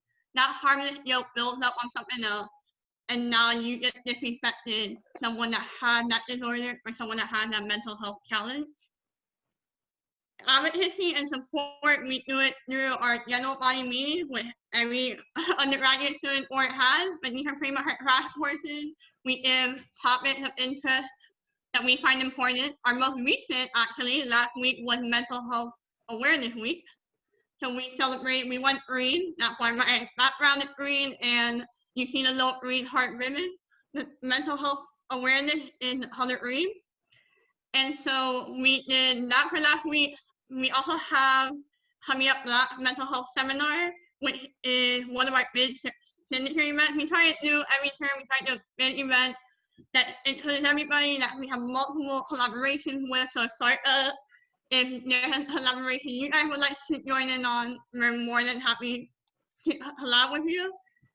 Because we really want to expand the word on NAMI, because everybody always thinks we're a small little undergraduate student org, and we're not. We're aiming to be something bigger and something definitely more important, as breaking the stigma is a very important cause that shouldn't be just overlooked as a club or at any student org. Many mental health chats that I have listed on the slide, those are actually for our members. We have our members willing to take the night to themselves. Essentially, we collab with them and we have our members host the night. What do our members find important for a little mini discussion every month or so? Peer support groups, we typically will also know on campus twice a month. Thanks to the pandemic situation at the moment, we have redirected our members to NAMI Miami's peer support groups. In addition to redirecting them because of peer support groups, if any of our members ever seek resources that NAMI FIU cannot offer, or not that we can't offer it, but it's just out of our range of opportunity, we refer them to NAMI Miami. Because NAMI Miami has in itself peer support groups, peer-to-peer education courses, and family-of-family even education courses that we would refer people to if we see fit, or situational case-by-case basis. In addition to the peer support groups and the educational courses, NAMI also does NAMI walks. So like somebody had mentioned, I believe it was, I mean, I'm so sorry, I'm not sure if it was, I really don't remember who spoke, but somebody had mentioned the American for Suicide Prevention. We've done that walk. We've raised funds, and we've even had the walk here on campus at FIU. It's an early Saturday morning, but you'd be surprised how many people have come out to represent awareness for suicide prevention. That's awesome. We also, I don't know, did somebody just say something? I'm so sorry, I'm not muted. I'm so sorry. I'm gonna mute myself. I'm sorry. No, you're fine. You're fine. It's okay. But we also have done our own. NAMI itself has national org has a walk. So when they just did one, it was a little short notice for NAMI at FIU, and we weren't able to participate. But typically, like on rotation every 6 months or so, NAMI hosts a walk. This year, they converted it to a virtual walk, but there were still plenty of people that were able to participate. I believe even the president of NAMI at FIU participated in this event. And I'm going to hand the mic over to Anne, who will be more than happy to tell us how you can join NAMI. Hi, everybody. My name is Angelica. You could call me Ange. Like Monique mentioned, I am the social media and marketing director. So if you have ever reached out to NAMI on Instagram, you've talked to me. And if you're interested in joining NAMI at FIU, there's a couple different ways. The big one for FIU students is to join us on Panther Connect. Of course, once you go on Panther Connect and join as an official member via the join button, you'll be enrolled in our email list. You'll receive all our emails. You could also follow us on Instagram, and that really helps you keep up with all of our events. And as far as the peer support groups, we have more information on our Instagram, and we also have our link tree, which is the link that's in our Instagram bio that contains all the important links that we use at NAMI at FIU. So it has the link to join our WhatsApp group chat, which is just a place for our members to have our own community where we are able to connect with each other and have contact, ask questions, talk about upcoming events and things going on in our lives if we need to. And it gives us that feeling of community with other people on campus and reinforces that you're not alone in anything that you're going through as a student or even not as a student. Once you graduate, you can still stay on the group chat. And for the peer support groups, also for this term, we have the link to NAMI Miami's website so that you can get in contact with their office and enroll in those. So it's also on this slide here, the bottom link. If I may interrupt, if you want, you can send us the link and we can share this with the participants as well with the ones who can make it. Should totally do that. Yeah, I'll be sure to do that. Awesome. And then also just to kind of talk a little bit more about NAMI, like I said, we have our group chat, and just to kind of lend to what Monique said, it's really about building a community on campus to let people know that they're not alone in any kind of mental health issues that they're dealing with. We know that college students across the country and globally deal with high rates of anxiety, depression, mood disorders, and encounter a lot of stigma when they get to a college campus. And it makes it really difficult. And just to be able to host these kind of conversations about mental illness as an invisible illness, because it's something that you can't see, it really helps us in our mission to break the stigma and really get those conversations out in the open. Like Monique mentioned, last week was Mental Illness Awareness Week. So we talked a lot about, you know, mental illness awareness, what we're doing on campus, and how each of our members can really contribute to breaking the stigma on their own, in their own communities, in their families, and their friends. And we do that fairly often. And I know I can speak for Monique and I both when I say that we're very happy to be here.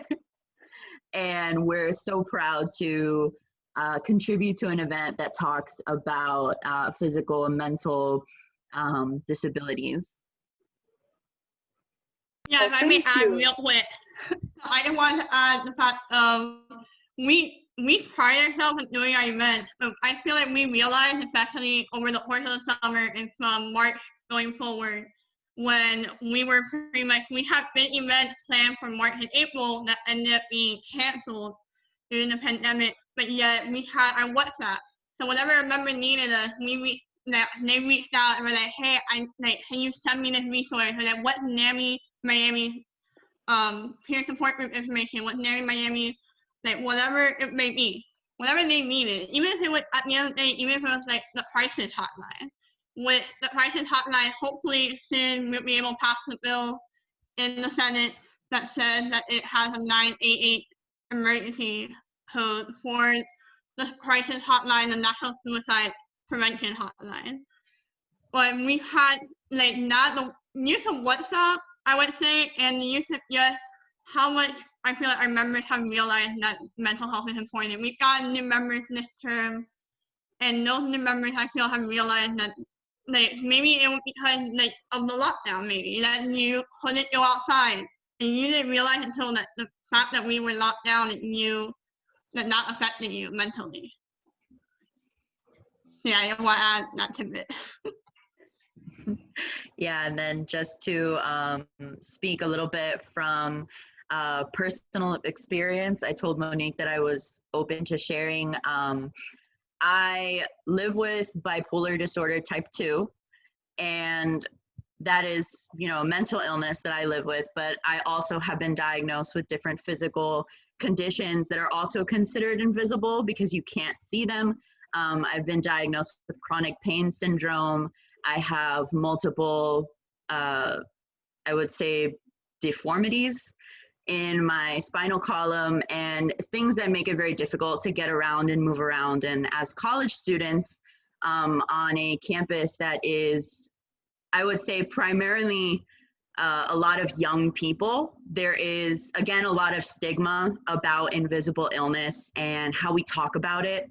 You know, when we address people that, you know, they're having a hard time and they want to, you know, request accommodations and things like that, but it doesn't seem stereotypically visible that they have something that requires an accommodation, then we tend to dismiss and alienate those students. And one of the biggest things that not only we stress at NAMI at FIU, but that we want to stress to the community is the things that aren't visible still matter, and they still make a big difference in our lives. So the kind of impact that I've seen just from people doing the kindness of making an accommodation when I request it, or the compassion and the empathy that I receive from other peers of mine,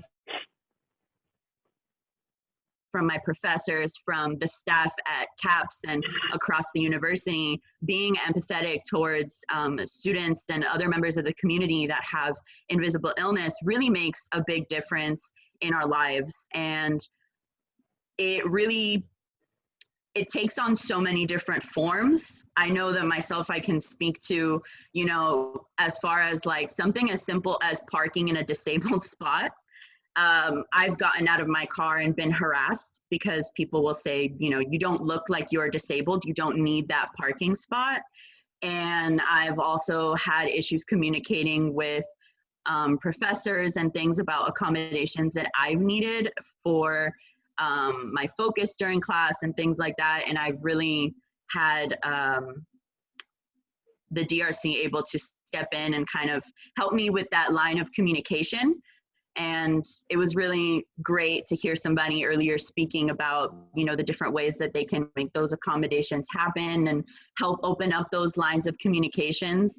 And like I mentioned before, the ways that invisible illness impacts our lives on a day-to-day basis is so varied and really depends on individual experience, because there's so many different invisible illnesses out there that we don't know about. Even myself, somebody that does try to stay informed and try to really put the extra effort in getting to understand the different invisible illnesses out there, there are thousands and we'll never know them all. So the biggest thing is always really respecting and trying our best to empathize with people who have these invisible illnesses and who need our help as a community to band together and make it so that we are breaking the stigma about, you know, there were things that Nicole said that were really great that I agreed with, you know, that deficit perspective, really eliminating that and making it so that we're focused on what we can do as a whole in our community, whether you have a physical disability, a mental disability, a learning disability, no matter what it is, we really want to break that stigma. You have made some amazing points. Can I hop in real quick after her? I know we're hopping back and forth, but I just wanted to add, because Anne said a little bit of her personal, and I wanted to take my perception. As much as I am the vice president of NAMI at FIU, I actually don't have a diagnosis of a mental health disorder or a mental illness.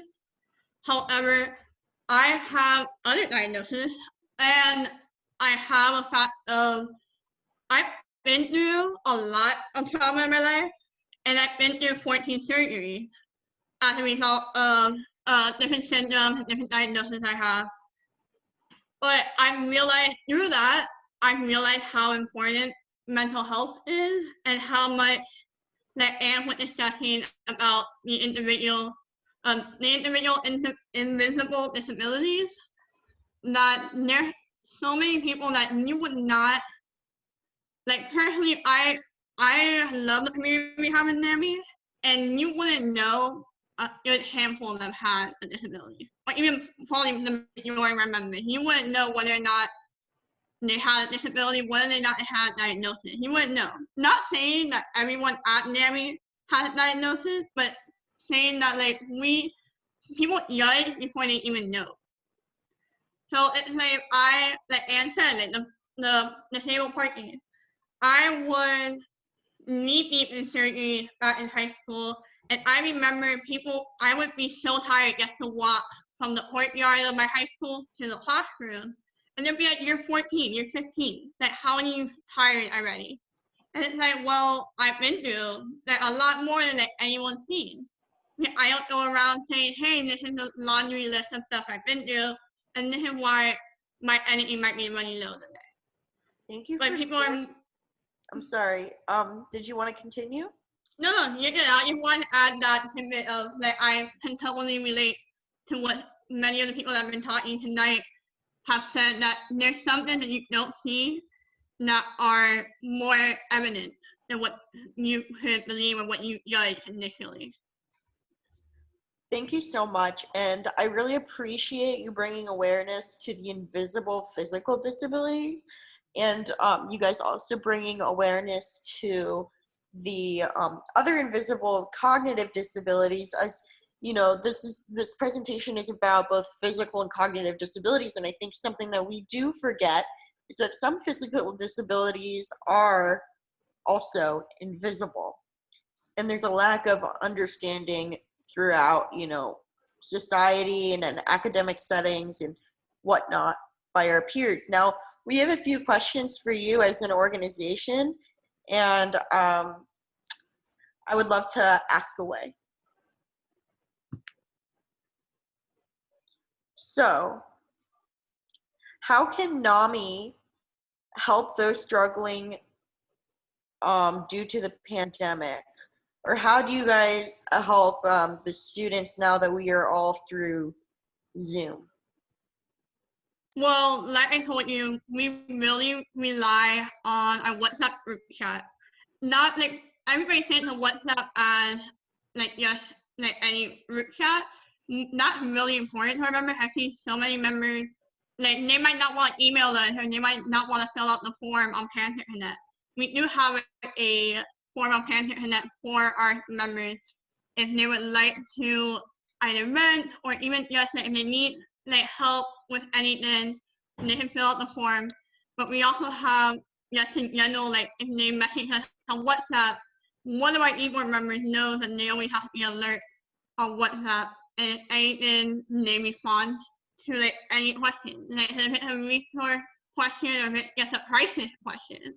I've had members reach out that are in crisis mode, and I help them get to the hotline, help them get whatever they essentially need. Granted, I know that I believe what Nicole and Melissa mentioned earlier, that neither me and or anyone on the e-board is licensed by any means of psychotherapy or any of the such. But I feel like because we're building that community aspect, they're more willing to open up and ask those questions. Yeah, it's a space definitely where we can discuss things, and then y'all can refer, individuals who need therapy to the resources at FIU, which is, amazing and essential for, Well, on and off FIU as well, because like I said, our group chat doesn't alleviate graduates.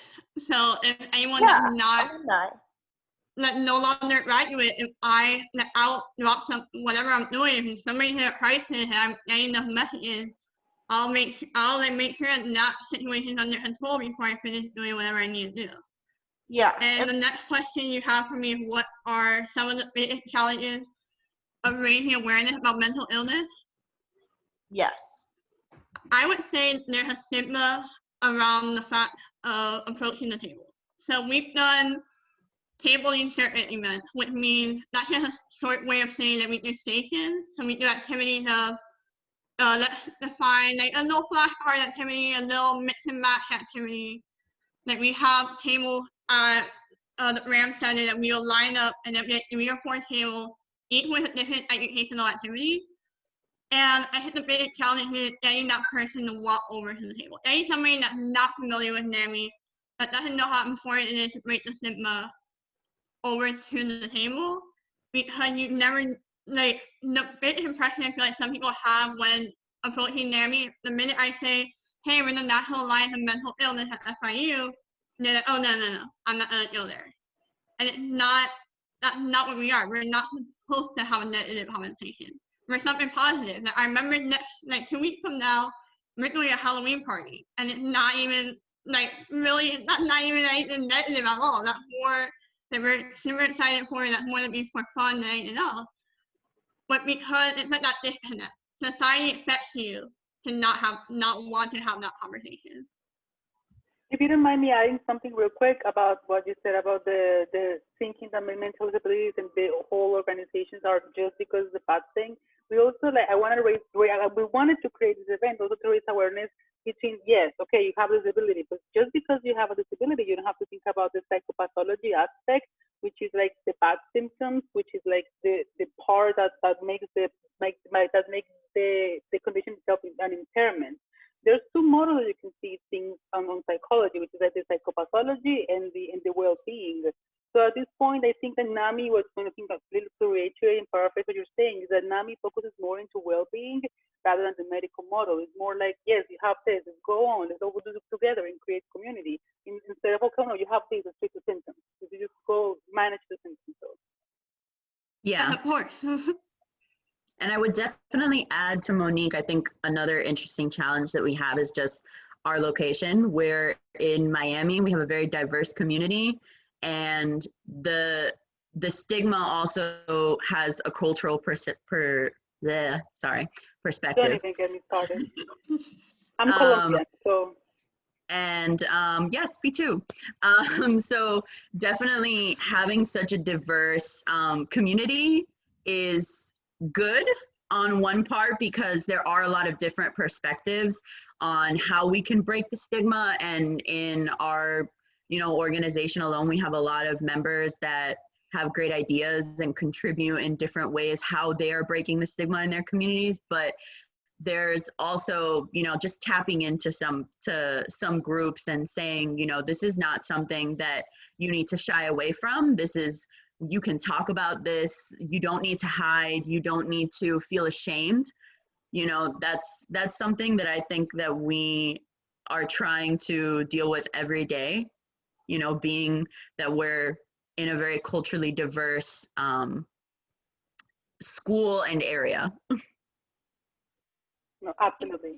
Yeah, I agree that the Hispanic impact is like we have members that they might not have initially come to us had it been if their parents knew about it. Essentially, because we have members that their parents will bash the heck out of a mental illness, essentially, to put it lightly, and they don't believe in it, or if it's like, and I say Hispanic, but obviously FIU is international. We've had students. Like I said, we participate in Trail of the Torch. I don't know if you guys are familiar with that FIU event. We participated with Trail of the Torch, and if they didn't have to come to our table, they didn't come to our table, essentially. And you can see the cultural aspect in it too, like who came to our table willingly and who didn't. And for the next question, I don't know if we're gonna roll into it, or. So what can someone without a mental illness do to help break the stigma? So, I mean, you can apply the pillars that NAMI at FIU goes by, which is educate, advocate, and support. So one, we can educate ourselves, whether we have a mental illness or not, about the impact that mental illness has on everyday lives and how it affects people. You can advocate for those individuals, whether you know somebody, whether you don't, it really doesn't matter, because even if you don't think that you know somebody, like we mentioned before, you can't look at somebody and know that they have a mental illness or that they are struggling with their mental health. So the chances that you know somebody that is dealing with a mental health condition at any given time, it's very likely. I believe the statistic is 1 in 4 or 1 in 5 people have a mental health condition at any given time in the United States every year. So you can also advocate for those people on their behalf. Make sure that if there is even in our school, on our campus, or in our community, you can step up and be a voice for people that may not feel like they have one. And then the third thing you can do is just support. So making sure that you are engaging in compassion and empathy for people that are having a hard time, people that are struggling with their mental health, and rather than being dismissive, then pushing them away, so to say, from the opportunity to get help or to seek support, really engage them in that and let them know, you're not alone. There are other people that are struggling, and help them find the resources, help them access them the best that you can. And if you feel like you are unable to, provide somebody with the support that they need, don't be afraid to recommend them to somebody who can, or help them get access. Like Monique mentioned earlier, if NAMI at FIU doesn't have any resource in our breath that can help somebody who's struggling, we recommend them to NAMI Miami, or we recommend them to, for example, CAPS on campus to help them get counseling or help them even get access to more resources, because, organized like departments like CAPS on campus can offer more than just counseling. So helping them find those resources is huge, and it can make a big difference in what they're going through at that moment. I want to add that I told you earlier, I'm actually a person that technically by definition doesn't have a mental illness disorder diagnosis, but yet here I am as the vice president of NAMI advocating for the mental health community. And it's something I'm passionate for, and it's not, I feel like this question is ironic in the sense of, like, people think that they have to have it. Like, you have to have autism to walk in the autism walk. And I know, like, I have a cousin that's on the autism spectrum. I'm not, like, walking for myself, I'm walking for him. So I feel like that's, like, misleading in the sense, and that's what I feel like, not to, like, ask humanity, but that's what, like, society is built on. Like, we're built on, we don't have these hard conversations. Like, we had a mini mental health chat about a month ago, and she corrected me about a month ago that we talked about National Suicide Prevention Month. And that's a hard conversation to have, and that's a very vulnerable conversation to have, but yet that's a conversation that's valid and necessary. Especially with students that have been stressed out and have been, like, anxious, have been, like, with this pandemic, the way that it's been given to us, that we all have to adjust to something new now. Like, no conversations are so necessary, and they're so overlooked because of this situation here, of this question. Like, why should I bother? Just like, Ramona, if you're blind, why does it bother that why should I care about your needs if I'm not blind? Like, it's almost like you're not empathetic, essentially. Like, people nowadays lack that empathy. Like, no, if Ramona came to my meeting and she's like, hey, I can't see the board, believe me, I'm reading every single word on that board. Like, it's like not. I'm adjusting so she can enjoy the meeting because I want her to be able to enjoy that meeting. Thank you so much, Monique. I've definitely enjoyed all of this information. I think that this is honestly so important to talk about, because, like everybody has said, nobody talks about it enough. So before we open up the floor for everybody to share more of their stories, we just want to go ahead and give you some updates about what we're going to do in the future, as well as deadlines very quickly. We have some deadlines coming up on November 1st, but before that, we want to have a vocational rehabilitation information panel. In case you're interested in a vocational rehabilitation for your graduate program, we're going to have a lot of information about what to expect from the program, and hopefully a guest speaker that works at the VR that can share more of his experiences and the process of applying for the program itself. If you're already in the rehabilitation track, then the NCRE's Fall 2020 online conference is coming up as well. And then if you are interested in applying to the program, the deadline is November 1st. We're going to have the event on the 26th. That way you have a week to get the necessary documents. And then you just have time to apply to the program. And just keep in mind that there are scholarships available for this graduate program. So it's a great opportunity if you're interested in helping others and working in the field of rehab counseling. These slides are also for you guys to take screenshots of the DRC information. So I'll give you guys a few seconds. If you need any of this information, remember that we're going to post this as well online. So you will have this information. This is the information for FIU's Embrace. And FIU's NAMI. And last but not least, our information. And now we can go ahead and keep having this awesome conversation. I know it's Friday night and some of you might want to go have some happy hour or whatever is left of happy hour. But to anybody that wants to stay and chat, you are more than welcome to do so. So go ahead and tell us more of your stories. We're very, very interested in knowing how everyone is doing. If anybody has any questions or something, Nicole, I see you raised your hand. Is there something you want to say? No, I was going to say that I'm going to step out. So if anybody has any questions for me, I'm happy to stay and answer them. But if you don't, I am going to leave you. And thank you very much for inviting me. Good evening, everybody. My name is Darren Gregory. Thank you, Melissa, for the invitation. I just want to let you guys know that I am a career advisor in career and talent development. So if you know of any members that need assistance with their resume, cover letter, internship information, I'd be glad to assist you guys with that.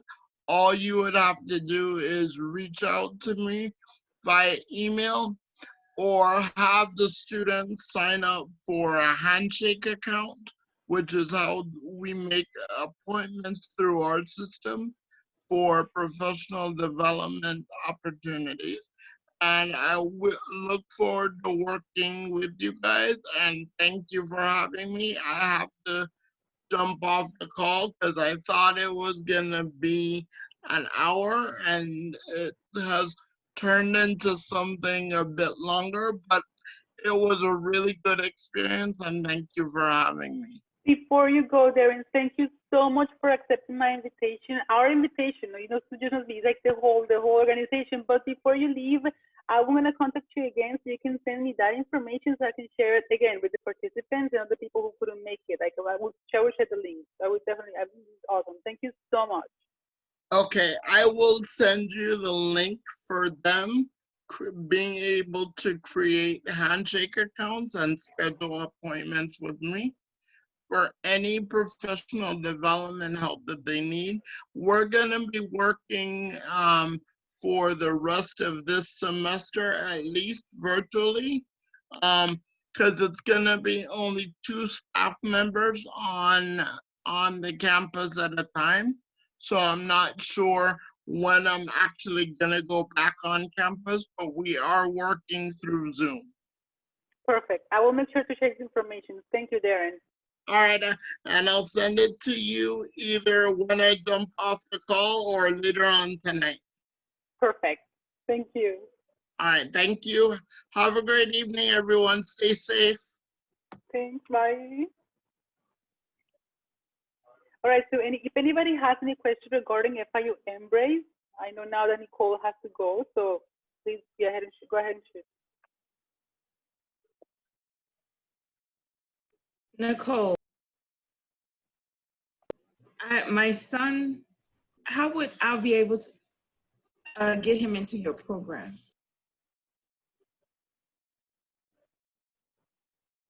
Nicole? Uh-oh. Nicole, I had left Nicole. And then. Oh, okay. So don't worry. I'll make notes and I will ask. Or if you want, once I share this link, I can send a special email for her to contact you. How about that? Perfect. Thank you.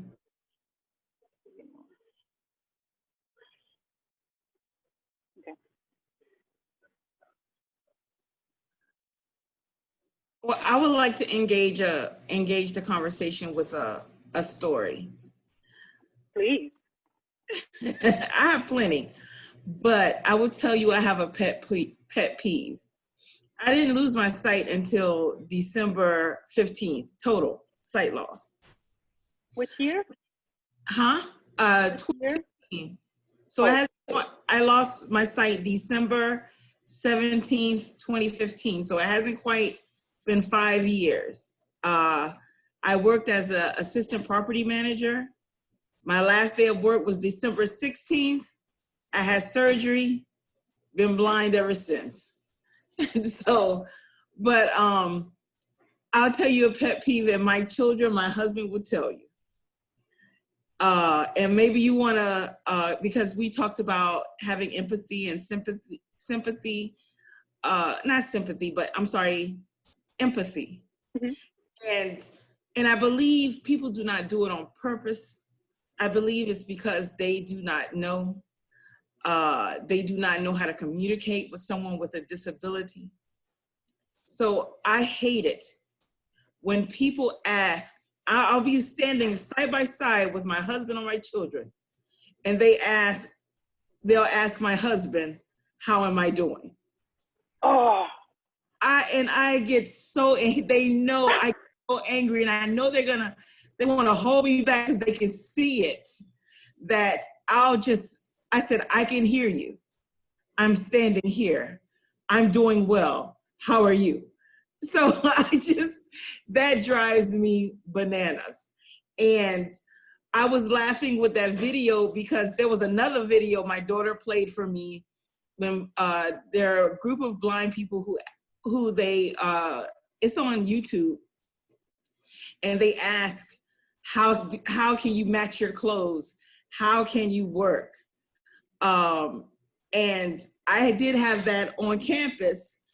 Of one was, when you have your cane is works as your eyes. So if you hit something, you know something's there and to walk around it. So I'm actually looking for the garbage can because I know that's one of my landmarks. It doesn't move, it's always in the same spot. And I know if I hit it, I'm going in the right direction. Someone just grabbed my arm, and I yanked away, and I said, don't grab me like that. Well, you're about to walk into that garbage can. I said, I know there's a garbage can there, thank you. And of course you don't want to sound, they're just trying to help. But you do not just grab someone who's blind, and don't ask someone else how they're doing when you're standing right there. Thank you. Yes.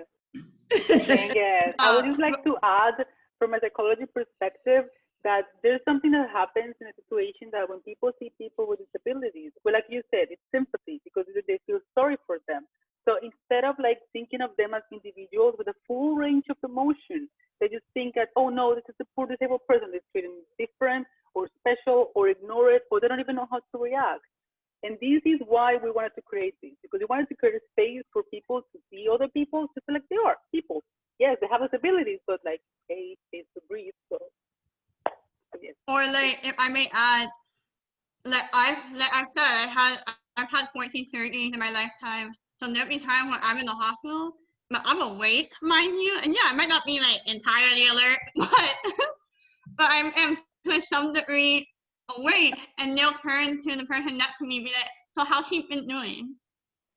And it's like, hi, like, I can answer that. Like, and it's just, I feel like it's me, yes, it's empathy, like you can tell that you're natured, but it's not appropriate, if that makes sense.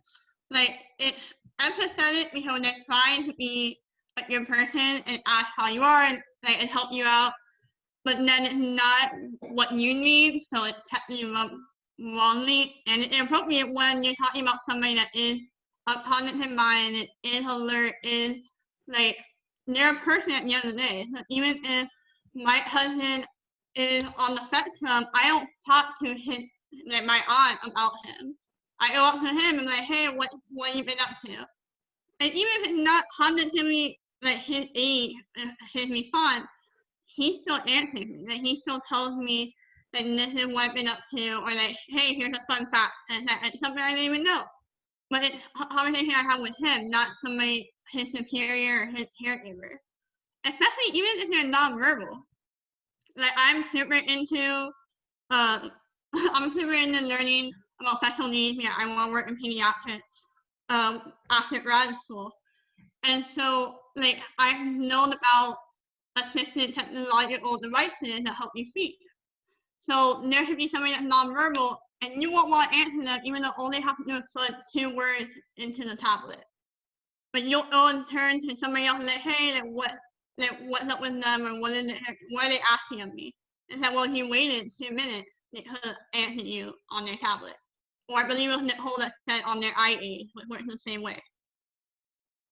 Yes, absolutely. But I don't even know what to say.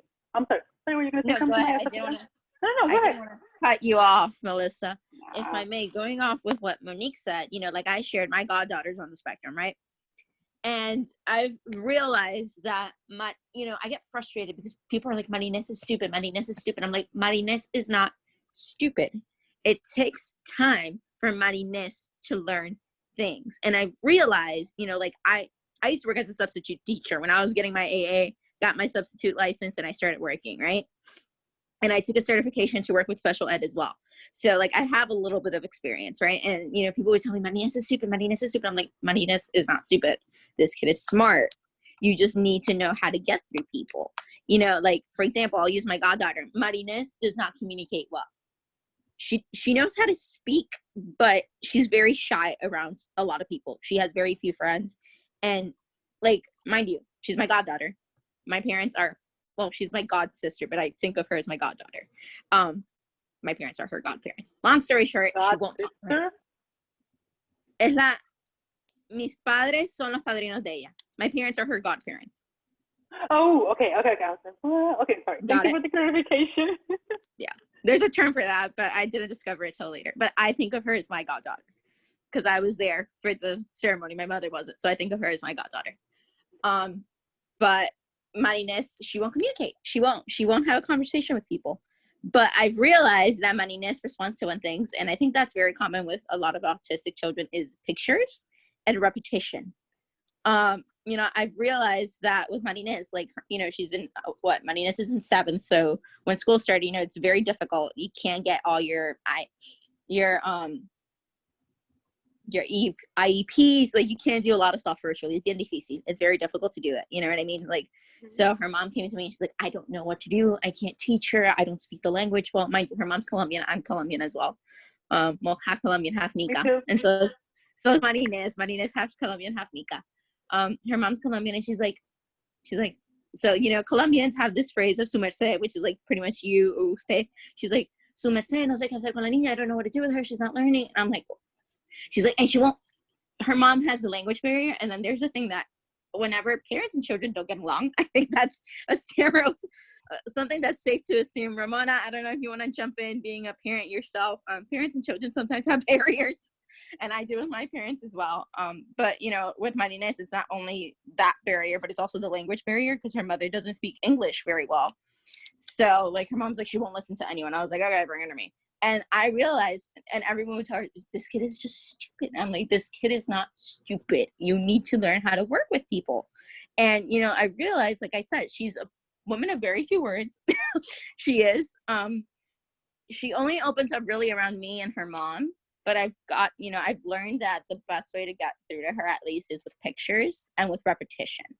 So like, for example, when Marinés was little, she would now she's older and she's trying to get the concept. But mind you, Marinés is 13 and she has the IQ, like mentally, she's at an 8-year-old's age. So an 8-year-old knows that a stove is hot, but still an 8-year-old is an 8-year-old. You know what I mean?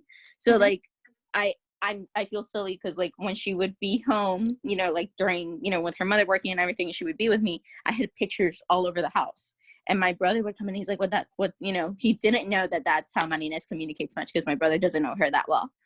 He went away for college and all that fun stuff. So, and he's like, what's with the pictures? I'm like, stove, the picture of a stove with a red pan means that's a hot surface. The fridge, and I showed him what it means. And he's like, oh my God, that makes so much sense. And I'm like, exactly. And those are like little things, and I did that. And then another one of my favorite things that I do with her is, it's silly, but I have a little bathroom sign for the bathroom and it says 1, 2, 3. What does 1, 2, 3 mean? 1, 2, 3 means light, wash, dry. Light, wash, dry. That means turn off the light, wash your hands, or turn on the light, wash your hands, dry your hands, turn off the light. Thank 1, 2, 3, 1. That's awesome. It's so silly. I like how you create like the little systems kind of, and that's what we want to do. Like not just, the only thing that I would like to add, and I just to finish because I know everybody's tired and close this up, is that it's not just with our family. Now I want to expand this to not just our family, but like everybody else. Like not just our organization, but like reach out to other organizations. That's why I reached out to NAMI. Have I reached out to the FIU Embrace and the DRC? No, yeah, so and many I people agree. who are already engaging in this type of things that if you all get together, we're going to accomplish, like, I don't even know what we can do. No, Maybe yeah. Mars by next year or something. So if anybody else has any other question or any other thoughts, I think we can get ready to start closing up. All right. So I thank you. You have no idea how happy I am to see that there's so many people interested in knowing more about people with disabilities. They're there, we're there, so we just have to get together. We just have to start talking, start the conversation. That's like the most important thing that I would say. Thank you, everybody, for coming. If anybody doesn't want to say anything else, I don't know if Diana wants to go to the next slide. Diana, will you please go to the next slide? Oh, that's fine. That was just like the, that was the final one. So, okay, I think that's it then. So thank you so much for joining, guys. I hope we can do more, maybe collaborations, maybe more stuff. Make sure to send us, to tag us. I will be glad and happy to share everything. And I honestly, all I have is this. Thank you. I have to do this again next year for the next Disability Awareness Month. Thank you for having NAMI, though. I really wanted to tell you. Thank you for having Angie and I as representatives of NAMI at FIU. Absolutely. I think what you're doing is great. So we just have to get together and do more stuff, more awareness and more stuff. Yeah, I'm gonna share these. I'm gonna share these to all the participants who were here and the ones who couldn't make it but did register.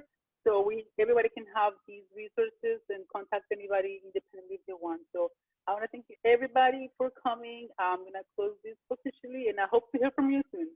Thank you, everyone. Thank you, everyone. Bye, everyone. Bye. Bye. It was great meeting the new faces and amazing to see the regular ones. So bye.